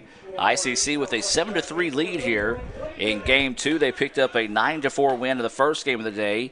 Indians trying to complete the sweep. ICC coming to Game 2, 25-5-1, 10-3 inside conference play. Northeast 15-6, 5-10. So Northeast are on that bubble. You know, they take the top 9 teams into the playoffs since the top team gets the state championship and automatic invite to the region tournament with LSU Eunice. So Northeast really need to try to find a way to battle back and get this split. But the Indians, if you can win 2 on the road in the MACJC, that's big. It is, and especially against your arch rival who worked it so that they could throw their 2 aces today. Now, unfortunately for the Tigers, obviously, Krista went down with an injury in the 3rd inning in the first game, and I think if he's healthy, who knows what happens. He's really good, and he was pitching fairly well. And Cooper Cox has been terrific all year. Now, this has just been a combination of his defense. Well, he made one of those 3 errors, but his defense not helping him, and then also the Indians doing a really good job offensively. Got 5 hits, a lot of hard hit balls, and some timely hits as well. And so, obviously, ICC's hoping to win the league, if you will, in the regular season, and then see if they can make some damage in the postseason, especially with that number 4 ranking. There's a ground ball. It's a fair ball. Nope, caught a foul. Thought it got over the bag or jumped over the bag and then hooked foul, but couldn't get the break there. So foul ball, and 1-2 is the count. I think for Northeast, you got some big games coming up this weekend. Talking to some folks, the sports information. Blake Long, you and I, good friends with him. Blake and I work together. Evil on me. No, I'm kidding. Blake is one of the best people in the league. Yeah, and great guy. We were talking about that. He and I worked together for 3 years at Northeast, and then we were talking about how they fixed it so that they could get their 2 best pitchers to face ICC. And some of it obviously is just the rivalry aspect of it. You want to win that if you're Northeast, but you mentioned it. They need to pick up some wins. They got some winnable games coming up, but just as impressive as it is to sweep on the road, it's devastating to get swept at home, and they're in real danger of that unless they can come up with some magic, and they've got 9 outs to do it. And the Indians, they've been able to do that this year. They went to Jones and got a sweep as this one's in off the hands of Medlin. It's going to be popped up to the second baseman. But, yeah, they've been able to come up and get some sweep of Jones on the road. They swept Pearl River at home. They did split with Meridian. ICC still's got Northwest coming up at home. Hines, I believe, is at home. And then Gulf Coast, they finished the season with them on the road. So still a little beat left on the bone for the Indians as well. Yeah, and anytime I know Jones maybe is the national championship team this year that they have been in the past, but you go down to Ellisville and sweep them, that is really impressive. And we're just talking amongst ourselves. I know you didn't see that game, but it wasn't just a sweep. They signed it up and turned it sideways and took 2 from Jones in that one. Yeah, I mean it was impressive. You go through and look at some of the box scores but as we talked about, I mean, Jones has been one of the premier programs in the country at this level for a while, and so for ICC to go down to Ellisville, as we talked about, and really dominate, it's pretty impressive. And so, you and I kind of talked about it sort of with the softball team when you and I, worked together for the ICC softball team last year. They had this gaudy record, number 8 in the country, and postseason doesn't always work out for you sometimes, but the regular season sets you up and prepares you for that. And obviously the way ICC has played up to this point in a pretty good league has been really impressive. So 3-1 is the count here. This is a fly ball out to the right side. Should fall harmlessly in foul territory, and it will. And, to go back and make that point, talk about the MACJC, there's 5 teams in the top 20 in baseball. Yeah. Last year in Region 23 alone in the softball tournament, you had 4 teams in the region tournament. All 4 of them ranked in the top 10, top believe. 10. I believe that's right. You and I were talking about that. And, I mean, and that's that kind of goes back to what we were talking about with the talent around the area, and you get to those travel teams and playing some of these summer leagues, and you see that talent on display a lot. And then with the ability to go outside the state and get a kid, for Northeast like Cooper Cox or get a kid, like Austin Powell, from Arkansas that you can add to your roster to go along with a lot of talent around this area. So now this is going to be Brett Coker, and he's another one of those guys that's out of the district or out of the area. He's from Tennessee. There's a ground ball that's going to get through, and that's going to go for a hit. Going to try to, I thought for a split second Coach Collier was going to, and matter of fact, he was. Looking at him, he was telling Austin, hey, look, I was trying to wave you around. I'm not sure he would have gotten there, so probably a good idea for Austin to slam on those brakes there. But, another hit for the Indians, number 6, and now you got first and second, still only 1 down in an inning where you're trying to continually build back, and perhaps Indians have knocked out Cooper Cox. And so, they're going to come out slow stroll to the mound. Before they do that, Jeremy, let's talk about the day that Brett Coker has had. He's 2 for 2 with the walk. He did get caught stealing, but in Game 1, I think he had 3 hits in Game 1 as well. So, Brett Coker, the shortstop, had a very impressive day. He has. He was 2 for 4 with a couple of runs batted in the first one. And, and you talked about his ability defensively at shortstop. Made an error uncharacteristically earlier in this ball game, and we get a conversation between Coach Collier and the infield umpire. Not really sure what they're talking about there, as maybe questioning how many times there's been a trip to the mound. I don't know. Yeah, perhaps that's it. So Cox is going to stay in, but you're right. I mean, Coker's had a really good day, and you can tell, some of these guys, he's going to play at the next level, and you can tell when these guys have that confidence that they're going to be able to play at the next level. They just look a little different. They seem to act a little differently, and he's had a terrific day here in Booneville. We got some Game 1 final, and it was an exciting one and a crazy one as well. We'll tell you about that after this pitch, as this is Lane Domino at the plate with runners at first and second with only 1 out here in the inning. Domino lifts that pitch low. Well, Holmes, after 4 hours and 3 minutes, went for 2, and they defeated East Mississippi 15-14. Ooh. So a big win there for Holmes.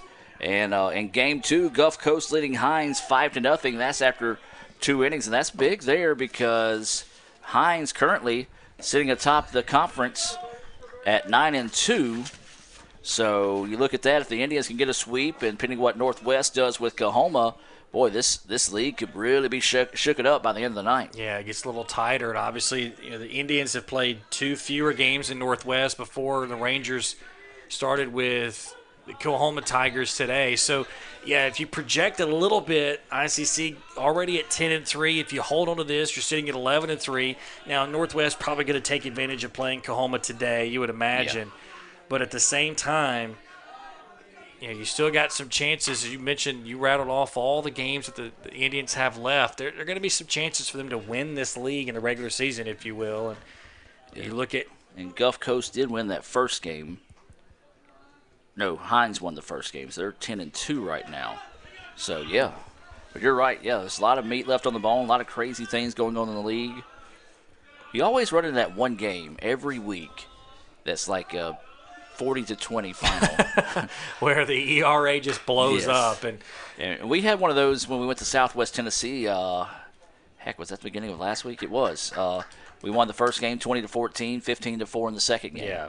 So, it's just you just run into those. That's baseball. It is, and it's not an expression you like to say a lot, especially if you're a fan. You just kind of go, you roll your eyes at it. But sometimes it is, and it's tough sometimes when you play this many games, to find that the pitching that you can sustain all these midweek games, especially these out-of-area midweek games. Different, to be able to do it inside the state. Actually, Gulf Coast is going for the sweep of Hines, so that would be big there for the Indians if Gulf Coast could complete that. 2-2 is the count here to Lane Domino. Yeah, Gulf Coast with those 5 losses already. Mm-hmm. And you got ICC left. So there's certainly a chance for the Indians to be number 1 going into the postseason. And that one's going to be called for strike 3. Lane Domino didn't necessarily agree with that one. Takes his time leaving home plate. Now there's 2 outs. Big-time strikeout there of Domino. Yeah, Cooper Cox with a good pitch on the outside corner. Domino didn't like it. But just Cox continues to really be impressive. He hasn't pitched as well as he has all year long, no question about it. But you can tell the stuff is there, and you can understand the potential is there. I think he's certainly going to be playing at the next level. And I think he'll certainly be playing at the Division I level as well. Not a high-velocity guy, but as I mentioned earlier, kind of a crafty left-hander, just knows where he wants to go with it, can place it pretty well. He's got good command of all of his pitches. And it just gives you an idea of how good the Indians have been today, that they've been able to put 7 runs on the board off of 6 hits. So this is Ray Sandroni at the plate. He reached on an error, grounded out to the shortstop. So trying to spark the bats here with 2 outs in the top of the 5th. 0-1 is the count. Sandroni reaches out, gets this one. Right fielder's going to come in and squeeze it for the out. Thought for a second he might have lost it, but instead he's able to squeeze it. So they get no runs, 1 hit, no errors, and 2 left on base. We'll move to the bottom of the 5th inning. ICC with a 7-3 lead here in Game 2 over Northeast. We'll take a break and be back with more right after this. With the Little Caesars mobile app, you can customize an extra most bestest pizza with the most cheese, and now with the most of any toppings for the nation's best price. It's the crowning pizza achievement. And it's true what they say, it's lonely at the top. Unless you have an extra most bestest pizza, then it's a party at the top! Little Caesars Extra Most Bestest Pizzas, the world's easiest way to outrageous amounts of toppings, starting at $6. Pizza. This broadcast of ICC Athletics is being brought to you by Renaissance Bank, Little Caesars, Davis Ford, the Sonic of Fulton, Tupelo Coca-Cola Bottling Works, the Orthopedic Institute of North Mississippi, First American National Bank, the ICC BSU, your Itawamba County Farm Bureau agent, Joey Cox, Cagle Eye Center, the ICC Foundation, the Bank of Okolona, and the ICC Alumni Association.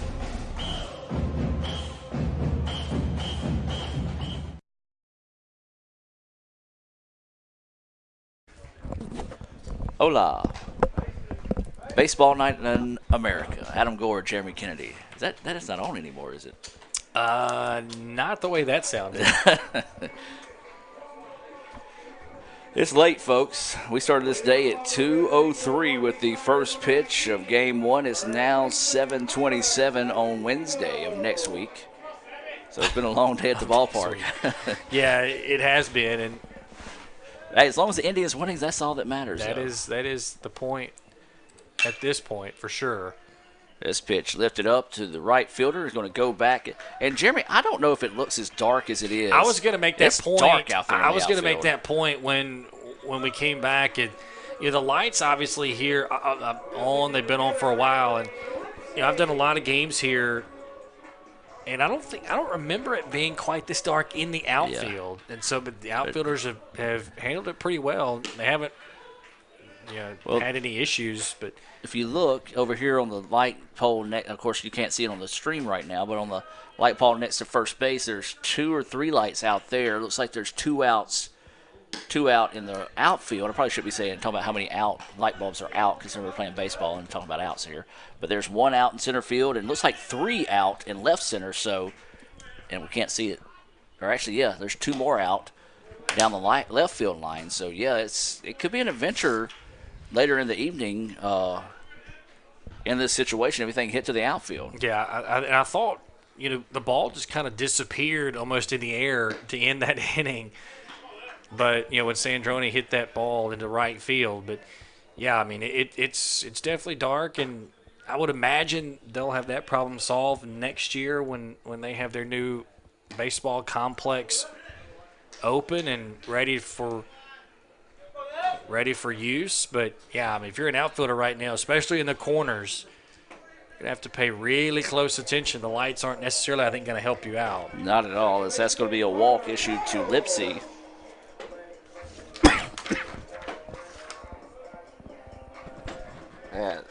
As this is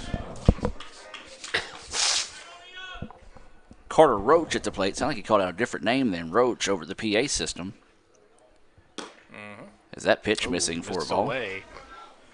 So this is rolling on the hill. He's the second pitcher of the day, replacing Hunter Hughes.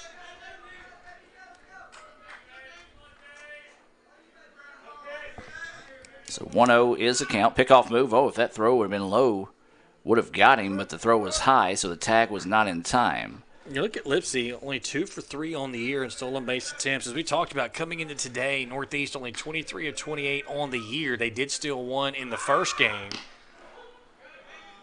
So 24 of 29. Indians were 42 of 49, but then got caught stealing in the first game once, so 52 of 40.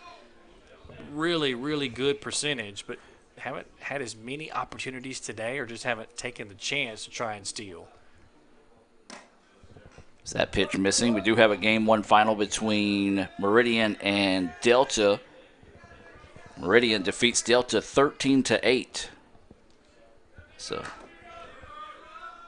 a lot of runs scored in that one as well. Not been a good day for the arms on most of these staffs. This one, 9-4. I mean, that's one of the more low scoring that we've seen up to this point. Don't know what everybody's doing, but you would imagine 7-3 probably going to be one of the more low scoring games in the second session as well. So the pitch coming, swung on and missed. Fastball, couldn't catch up on it. A Renaissance Bank strikeout there, and that's a big out. 2 away now, and I tell you what, Jeremy, he just reached back in his hip pocket and found a little something extra on that one for his second Renaissance Bank strikeout of the game. Renaissance Bank, understanding you. RenaissanceBank.com, member FDIC. He did. Elevated 2 fastballs, and Roach, even though he's got that small stature, and the strike zone is much smaller for him, decided to try and climb the strike zone himself and see if he could go at it. But Roland able to knock out 2 fastballs right by him and gets an important second out. And you're just trying to minimize the damage if you're rolling up to this point. So that pitch in there for a strike as well. Let's go a complete rundown of some of the scores we see so far. Final in 5 innings, Jones defeats Southwest. Northwest over Coahoma, 8-0. 13-8, Meridian over Delta. 12-2, Jones completes the sweep of Southwest. And that one was also a run rule inning in 6 innings. And it was 4-2, Gulf Coast over Hines. And as we said, Holmes got the 2-point conversion for a 15-14 win at East Mississippi. East Central defeated Pearl River 8-2, and of course our first game of the day, 9-4, was the final in that one. So that's a complete rundown of scores here in the MACJC, brought to you by Renaissance Bank. So 1-2 is the count. Rowland trying to get out of this inning. Runner at first and 2 outs. And that pitch missing, trying to see if he can get him to chase one. Good eye that time by the Tigers. Wilkerson to hold off on that one.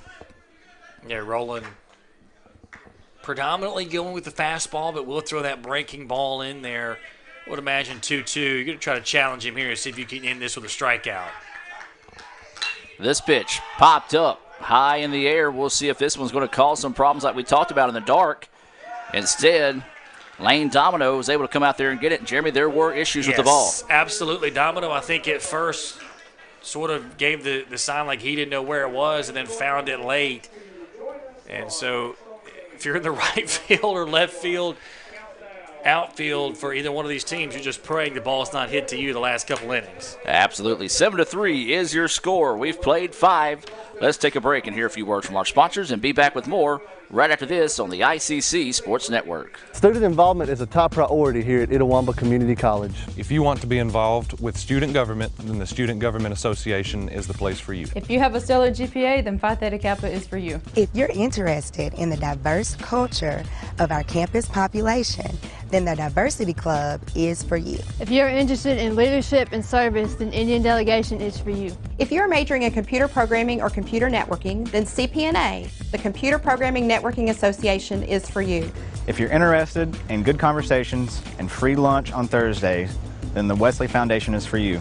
Our health science programs also have specific organizations for those majors. Student Activities is excited to bring you new opportunities here at the ICC Tupelo campus. Whatever your passion may be, we have a place for you. This video is brought to you by Phi Theta Kappa, Beta Chi Sigma, Tupelo campus. And welcome back as we get set for the top of the 6th inning. Jeremy, your thoughts on the game so far as ICC leads at 7-3. Also a new pitcher in the game as well. Yeah, we'll talk about Ty James in just a second. So far, the Indians have done exactly what they needed to do. Jumped on Northeast early, really got to Cooper Cox, and then Hunter Hughes did a good job just kind of maintaining through 3 innings, and then a really good job by Rowland to come in and sort of slow those bats down. I mean, Northeast has 9 hits, and they were really hammering the fastball of Hughes early in the contest, but Rowland has been able to kick it up with some velocity and throw that fastball with some movement, and the Indians have also done a good job just being able to put enough away. Now they need to probably add a little bit more insurance just to give Rowland some margin for error, but so far, I think you just continue to see why the Indians have been pretty good this year. But we'll tell you about the new pitcher for Northeast, Ty James. 10 innings pitched on the season, 16 hits, 15 runs, 8 earned, 9 walks, 15 strikeouts. He has a 7.20 ERA, as we talked about. This Northeast bullpen, the numbers are not particularly great. They've had a couple of guys pitch pretty well today, a couple that have struggled also. It's been hit or miss, mostly miss, quite frankly, for most of the season. Of course, today they're going up against one of the better lineups that they have seen all season. And the Indians already with 7 runs on the board. This is going to be Russell Bunch at the plate. That pitch looked low but called a strike. Russell had an RBI single in his last at-bat. He did pop up to second to end that 4-run first inning. That pitch goes up high from James for a ball. 1-1 now is the count. We've seen a lot of different pitchers here for the Tigers. And Jeremy, you said it. If you can get to that bullpen, the Tigers bullpen has struggled this year as this pitch fouled off for strike 2. It has. I mean, the whole pitching staff, if you look at it really, it's an ERA of 5.44 and, 231 strikeouts, 95 walks. That's pretty good, but just – it came into today giving up 21 home runs as a staff, and Indians have hit 4. So that kind of gives you an idea. Tigers just, outside of maybe Cox and Krista, who we saw earlier today, just don't have that depth that we've seen them have maybe in the last few years. So 1-2 is the count here on Russell Bunch. No outs in the inning as Bunch is leading us off. James pitch coming. Bunch fouls this one back to keep the at-bat alive here. Well, baseball, they'll be traveling to Decatur to take on East Central on Saturday. Of course, when we talk about those advanced schedules, we also got to talk about the fact there is rain in there as that pitch across for a strike to the knees, and Bunch, again, not a fan of that one. We saw that same pitch call for a strike against Domino. Bunch going down looking at strike 3 for the first out of the inning. But, yeah, when we talk about our future broadcast and we talk about rain, and, of course, a lot of times that depends on if we're going to be able to broadcast as well, because sometimes we have to sit up outside, and we just don't want to lose that equipment. Yeah, and that's not maybe as fun as these press boxes that we're so used to and that are really good throughout the league. But we talk about the race, to the very end of the regular season and how that sets up for the playoffs. Trying to get these games in, making sure you can get them in, trying to set up your pitching rotation because. For those top 2 or 3 teams at this point, like we talked about for Hines and Northwest and ICC and even Gulf Coast at this point, it's about the postseason. You're going to be in, so you want to set up your pitching rotation so that you have the best chance to get off to a good start and make it through so you can get to that region tournament. And then obviously from that point forward, hope to get to the World Series. But, the weather can certainly have a major impact on that and what kind of arms we see late in the year. Krieger fouls that one off. He had that 2-run home run in his last at-bat. He's 1 for 3. He did reach on an error and score a run in the first. So you do want to follow us on Twitter at Let's Go ICC for any possible changes. It'll also be on our award-winning website, letsgoicc.com. So Krieger with a 2-2 count. And that one's strike 3. So second straight batter now goes down looking, and I tell you what, Ty James looking pretty sharp. He does, and you got Blake Gooden in there at third base as a defensive replacement, missed him, but James has done a really good job. You're right. I mean, just painting the outside black on that one, and at this point, just pumping it in the strike zone and got good command of all of his pitches. And there's a really nice breaking ball that I think, if Stevens holds on to, is probably strike 1 to Lancaster, but so far I'm impressed with what I've seen out of Ty James. So this is Jackson Lancaster to plate. 1-0 is the count here on Jack. He is 0 for 3. Healthy swing at that one. Couldn't catch up with the fastball. He's grounded out twice to the second baseman and flew out to left. That was back in the second inning. So 1-1 now is the count. And this one popped up, backing out of the play over the top of us here in the ICC Alumni Affairs and Foundation broadcast booth. Find out how you can help contribute to Itawamba Community College by visiting iccms.edu. So 1-2 now is the count on Jackson Lancaster. There's a ground ball up the middle. Going to be a tough play. Second baseman, though, couldn't get to it. Well, Lancaster quicker than a hiccup. Good speed down the line. And he's going to get that one for a 2-out. They're going to call that a hit, or are they going to call it an error? Haven't decided. They are going to call it a hit. I don't necessarily disagree with that. I think even if Roach comes up with that, it would have been a really, really tough play to try to throw across his body and throw out someone who runs as well as Lancaster. I think the problem is just, again, Roach kind of went around it. These infielders for Northeast are not really attacking the baseball on the ground, sort of letting the ball play them. Now, I don't think that time Roach necessarily misplayed it, but I think if he charges it a little bit more instead of trying to round it off, may have had a better chance to record the out. That pitch going for a strike is Sedale kind of holding his lower back after that.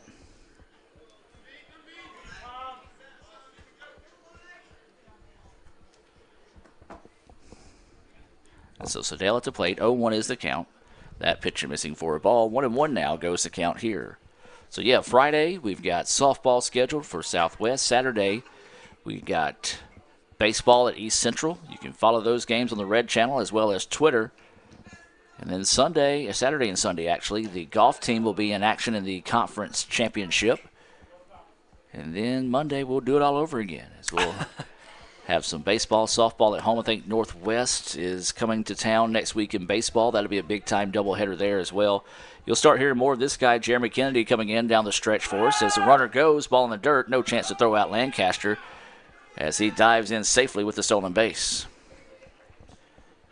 It looked like he dove way out from the bag, and Jeremy, he's out there kind of favoring that elbow and shoulder, so hopefully just kind of just scratched himself up on the infield. Yeah, it wasn't the smoothest slide there for Lancaster, who does get credit for a stolen base, and that now gives him 12 on the season, 12 of 15. And he is the team leader in that category, 43rd stolen base of the year for the Indians. And the Bryant Sedale, as traditionally, just drops the bat and heads down to first. So a 2-out walk there as Sedale walks for the second time today. He's 0 for 2 with a strikeout and a pair of walks, and now this is going to bring up Justin Medlin. Medlin had an RBI single, scored a run back in that 4-run fourth. He struck out and popped up to second. You know, Just wants to try to come in and help the team tack on some insurance runs here in the top of the sixth. They lead at 7-3. Yeah, especially with the way that he pitched this afternoon. 6 innings, only giving up 3 runs, got the win in game 1. Understands what these pitchers need as he is one. And there's a good play there by Lancaster. Recognizes the ball in the dirt. It's a terrific read. And is able to use his speed to get over to third base. Now a sacrifice fly gets a run in. That's really outstanding. So a stolen base and then advances on the wild pitch, I'm assuming. So yeah, Lancaster able to put himself 90 feet from home plate. Medlin sends this one deep to left field. Left fielder coming up and will make the play. And the board had that as 1 out. It was actually 2. So I was thinking the same thing. I was thinking that scores a run, but instead that will do it there. So a fly out to left field will end the inning. The Indians leave 2 runners on the bag. They get no runs on 1 hit, no errors. And we'll head now to the bottom of the 6th. ICC with a 7-3 lead. We'll take the break and be back with more right after this on Let'sGoICCTV.com. This broadcast of ICC Athletics is being brought to you by Renaissance Bank, Little Caesars, Davis Ford, the Sonic of Fulton, Tupelo Coca-Cola Bottling Works, the Orthopedic Institute of North Mississippi, First American National Bank, the ICC BSU, your Itawamba County Farm Bureau agent, Joey Cox, Cagle Eye Center, the ICC Foundation, the Bank of Okolona, and the ICC Alumni Association.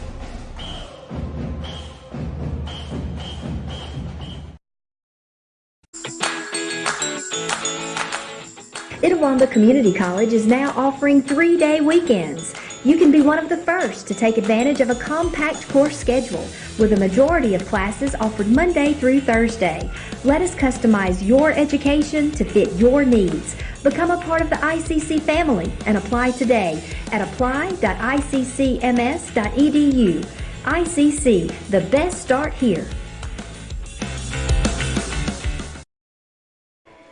And welcome back to action. Jeremy, you like a 3-day weekend. I like a 3-day weekend. Why not come to ICC if you're a future student as well? Now classes Monday through Thursday, and there's a few classes you may have to take on a Friday, but for the most part, I mean, heck, why not? Get them in there Monday through Thursday. Of course, you could always go to college and just not go on Friday regardless. But yeah, I did that one time at Mississippi State. Yeah, I think I may have done that once or twice myself. As this is a fly ball out to the right side. It's going to be trouble if it stays fair, but there's Lane Domino making the catch, and you have to wait and see for the umpire to call it an out because Domino disappeared into the darkness out there. Yeah, it is like an abyss out there in right field, and yeah, that's the second time that a ball has been hit out there where you just kind of thought to yourself, I don't know if Domino can even see it, but ran it down really well and then did a good job to catch it and hold on to it, knowing he was going to run up against the fence and the bullpen down there in right field. And boy, not an easy thing to play right now is outfield with the lights the way they are, but Domino making it look easy. Not only that, look how much ground he covered. Yeah, I mean, off the bat, I thought to myself, that's going to be down because he's positioned too far into the gap.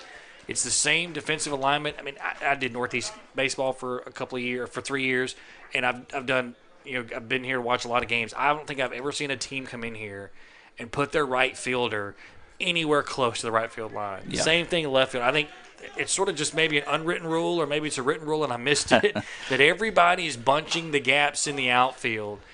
And both of these teams do it again today, no differently, but Domino did a good job to run it down.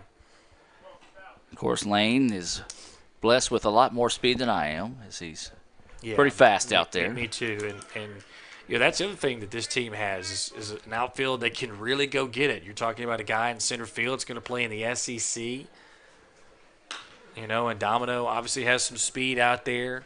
LeBryant Sedell's got some speed as well. So you try to start to poke holes at teams this late in the year when you go to playoff time. ICC's good on the infield defensively. You got a speedy outfield that can make plays. They've got quality pitching, and the lineup is as good as it gets with a bunch of guys hitting well over 300. And you kind of go, where's that weakness? And bullpen maybe at the middle relief could be an issue depending on what happens and who they run up against. But when you write down the list of things ICC's got issues with, it's not a long list by any stretch.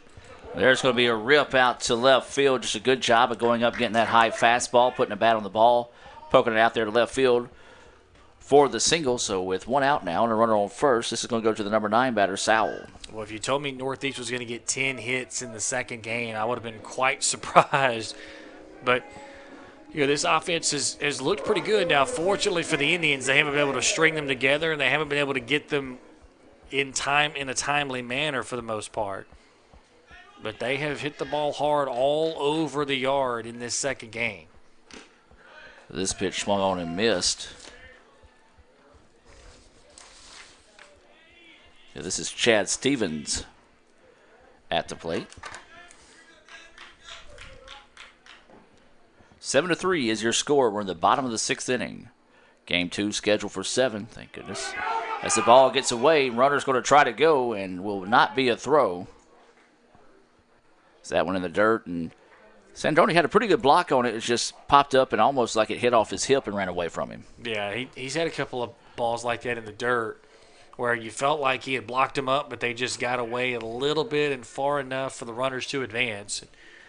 It's kind of come to a lull a little bit here, but you 7-3 runner in scoring position with one down in the 6th inning. You get a base hit here, and all of a sudden you're one runner away from bringing the tying run to the plate. So while it sort of feels like it's bigger than a 4-run game, you're just kind of going, all right, let's go.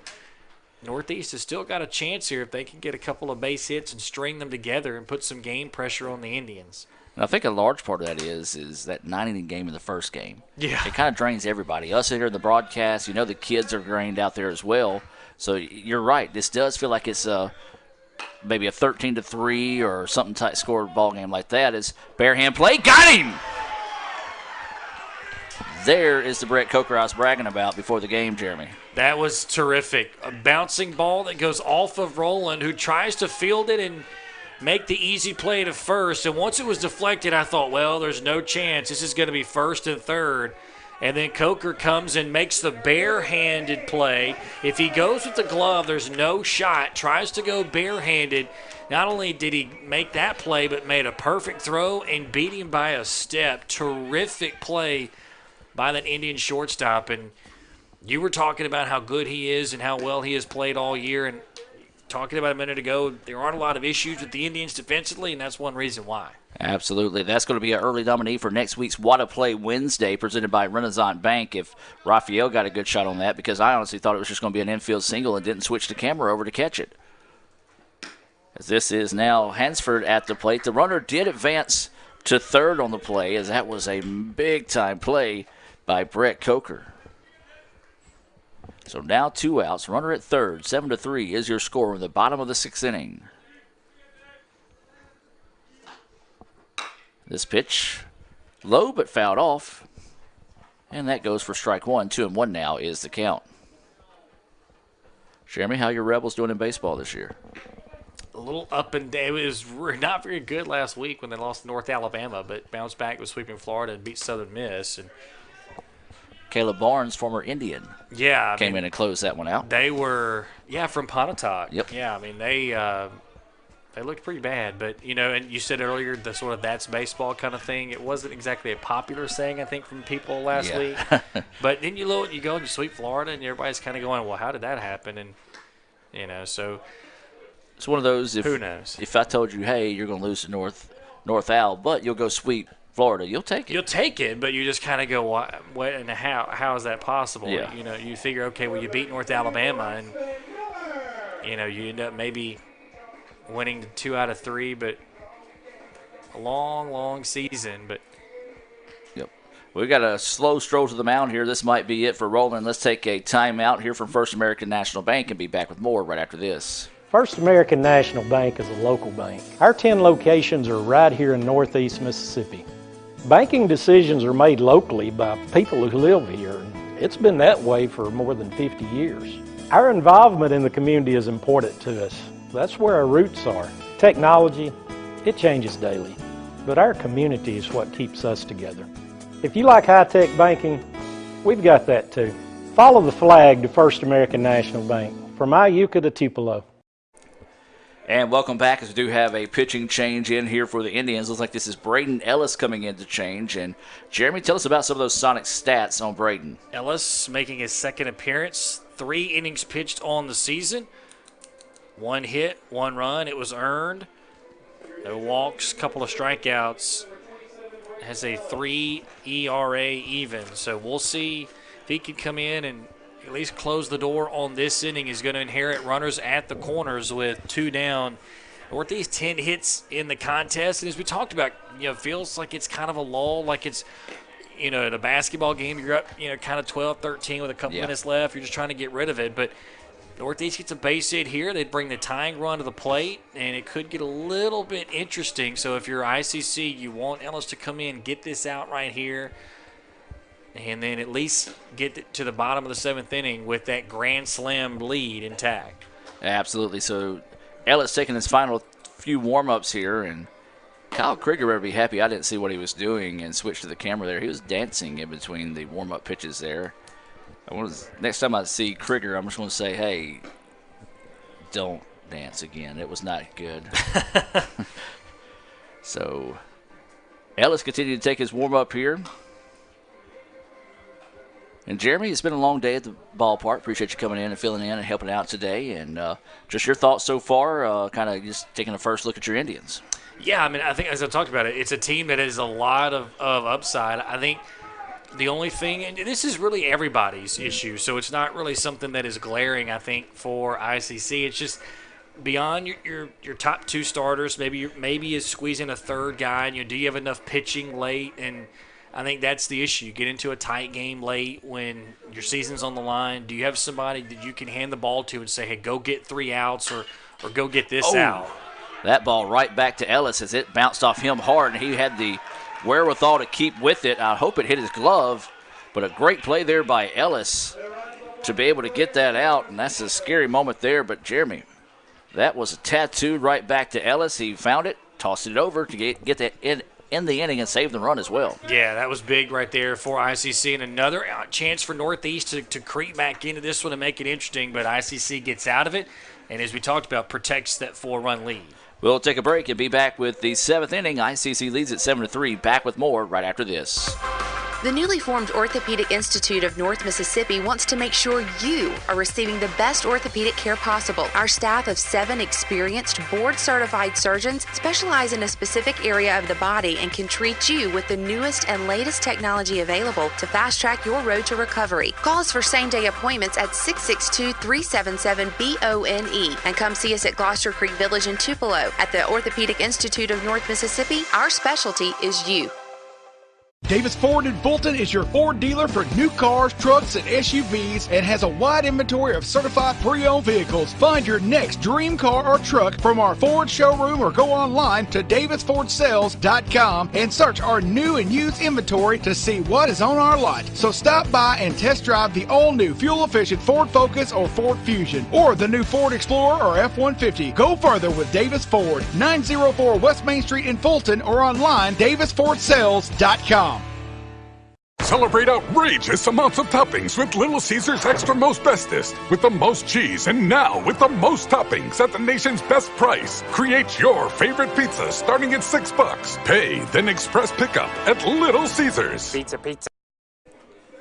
And welcome back, ladies and gentlemen. I'll tell you what, that sandwich I had about 10:45 today is wore off, and that Little Caesars pizza looked even more amazing than it does when I'm not hungry. That might be what's on the menu on the way home, Jeremy. May not be a bad idea. It's been a long day, and the weather, you mentioned it, I think perhaps going to start to play a bit of a factor in the opposite direction. We always talk about it early in the season. It's cold, it's cloudy, a lot of rain, games get moved, and it's not fun to be out there when it's 35 degrees and it feels like you're going to freeze out there. But then you flip it to this part of the season, and all of a sudden it's 80, 85. You're playing in the middle of the day, and you're not used to that quite yet. That can be kind of draining, and it will take a little bit of time for players, I think, to get used to that as well. So this is James still in the contest here. That pitch across for a strike. For the Indians, it'll be Austin Powell, Brett Coker, and Lane Domino due up here this inning in the top of the 7th. Indians would like to find a way to tack on at least one more insurance run here. Is this shot down the line going to be a foul ball off the bat of Powell. Powell 1 or 2 with the walk. He did have an RBI single and scored a run back in the first. 4 hits on the day, 3 in the first game. And couldn't hold off on that one, and it says he did go, and yes, he did. And that's going to go for another Renaissance Bank strikeout. Question, why are we just now seeing James? Well, look, I mean, obviously this pitching staff has struggled a little bit this year, and he's pitched well since he's entered, and I don't know if this is kind of the way they've done it all year and they feel good about it or what, but he's pitched well since entering, no question about it. Here's Brett Coker, who's 2 for 2 with the walk. He was caught stealing to end the third. Does have a pair of singles on the day, but has been left stranded. Or no, actually, he's been left stranded both times. Hard hit ground ball up the middle, and that's going to go for his 3rd hit of the day. James had to get off the ground in a hurry there, as that one was a worm burner right back up the middle. And a good job that time, a hard hit single returned to sender. 3rd hit of the game for Brett Coker. Right back up the middle. I thought Roach was going to have a chance at this one. I think made his best effort of the day at this one. I thought perhaps he would be able to get a glove on it and then at least attempt to throw over. But you mentioned it. Coker just got enough of that to get it into the outfield. And, boy, between that barehanded play he made and his day at the plate, talked about error earlier in the game that I'm sure will probably bother him. But he has been terrific and has advertised this afternoon. Lane Domino now at the plate. That one going for a ball. Lane is 0 for 2, but he did reach on an error and scored a run. He struck out and also had a sacrifice fly back in the first. Good to see Lane back in the lineup after taking that pretty nasty spill in game 1. Yeah, I mean, off the bat, I think you and I thought, okay, he's going to catch it, and then he crashed into the wall, and I thought, well, maybe he dropped the ball, and then you come to find out that his foot was underneath. Yeah, he was trapped. You were trapped, basically, and you had to go out there and sort of help him up from there, but held on to the baseball the entire time, which is really amazing. And ended up ending an inning which saved 1 run on base and could have saved it inside the park home run. Is that ball missing low? 2-1 now is the count here to Lane Domino. Of course, he just made that outstanding defensive play in right field as it was a long run. Now it looks like the outfield's lighting up a little bit more. So just weird light. It's still dark out there, but it's not as dark as it was. Yeah, a little lighter, I think, in center field. There's a ground ball at the middle. Chance to turn 2 here. Steps on the back. Throw down is in time. Bang, bang play going the way of the Tigers. So that's going to be a Little Caesars double play. 6 unassisted over to 3 to end the inning there. So now the Indians 3 outs away from getting the sweep here in Boonville. They lead at 7-3. We'll take a break and come back with more right after this on the ICC Sports Network. Davis Ford in Fulton is your Ford dealer for new cars, trucks, and SUVs and has a wide inventory of certified pre-owned vehicles. Find your next dream car or truck from our Ford showroom or go online to davisfordsales.com and search our new and used inventory to see what is on our lot. So stop by and test drive the all-new fuel-efficient Ford Focus or Ford Fusion or the new Ford Explorer or F-150. Go further with Davis Ford, 904 West Main Street in Fulton or online davisfordsales.com. My burger goes best with mustard. Ketchup and mustard. Grass-fed beef. No, corn-fed. On the grill. Now, flat top. Iceberg lettuce. Nah, arugula. Jalapeno. No way. Avocados, dude. Medium rare. Gotta be well done. Brioche. Sesame seeds. American cheese. Cheddar. Can I have a turkey burger? What? Turkeys are for Thanksgiving, man. I like my burger with the Coke. I'll agree to that. Strictly with a Coke. Only with the Coke. Coke and a burger. Come on. All right. That's where you get the flavor.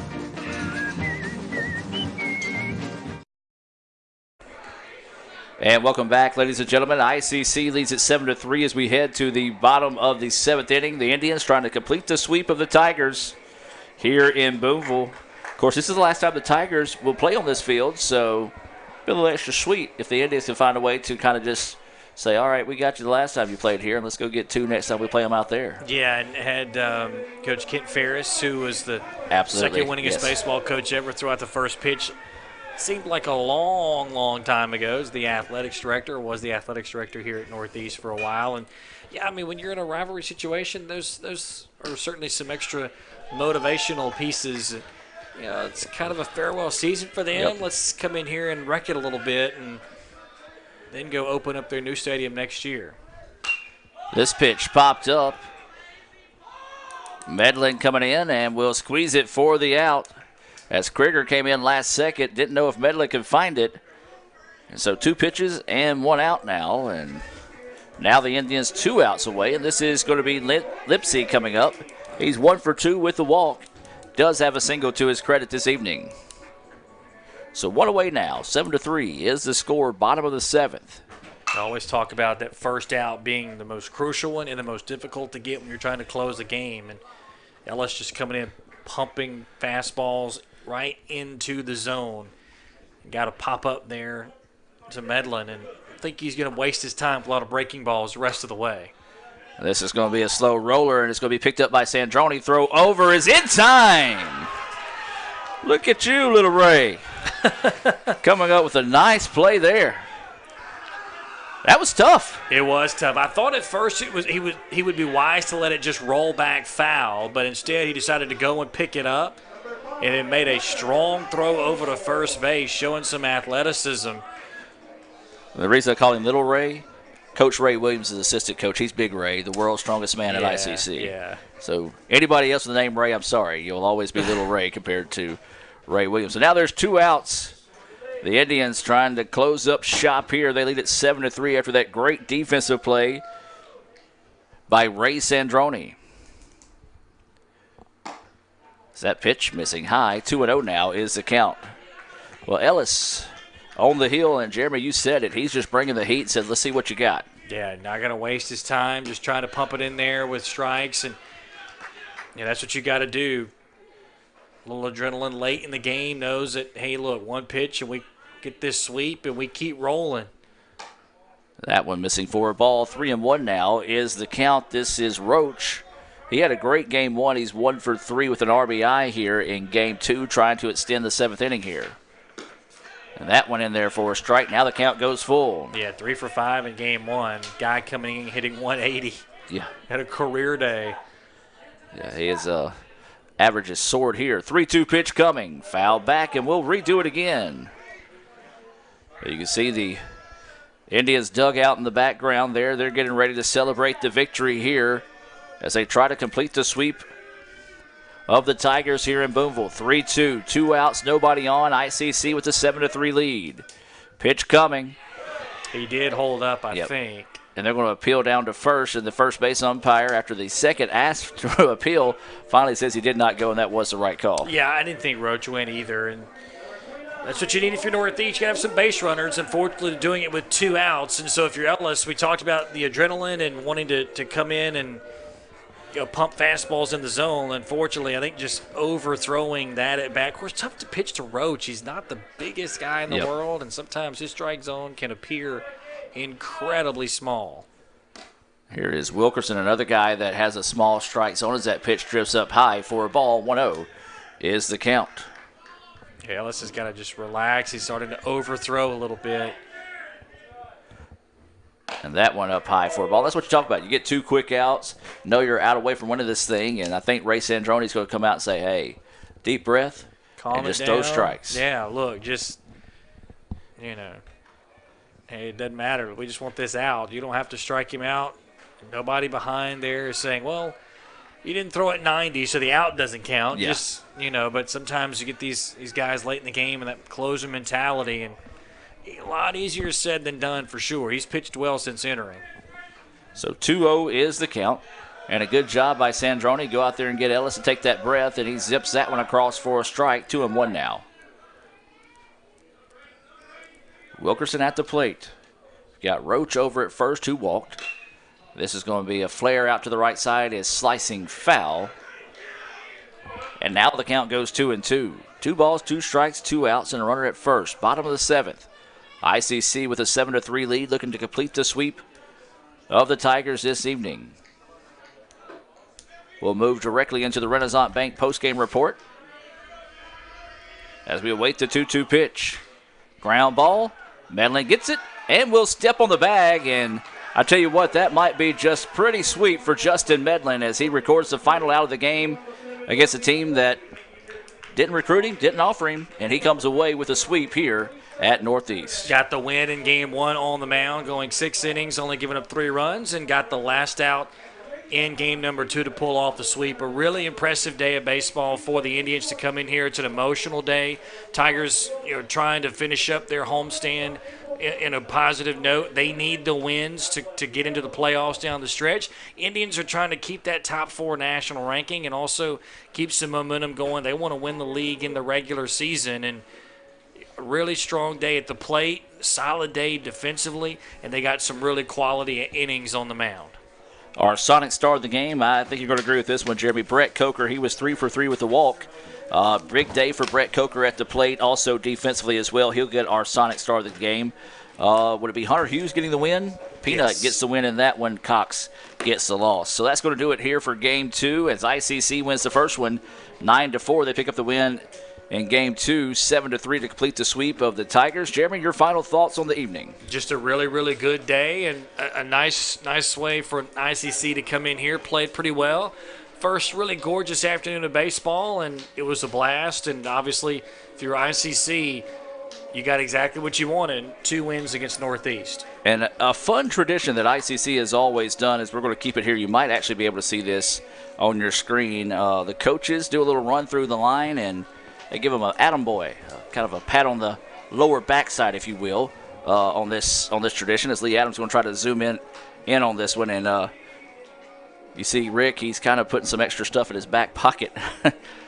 So they're going to line this one up out here, and this is what they do when they get the sweeps. So we'll zoom in on this as well. Jeremy, thank you for coming out tonight. Man, bigger help than you know. Imagine how bad off I would be right now if I didn't have you to talk to all night. You did much better than you think, and obviously a lot of fun. And like you said, you see a really good baseball team, and and a team that's number 5 in the country, number 4 in the country, and obviously, you're in really good shape. Well, Coach Ernest is taking more for the team as Rick was trying to sprint down the line.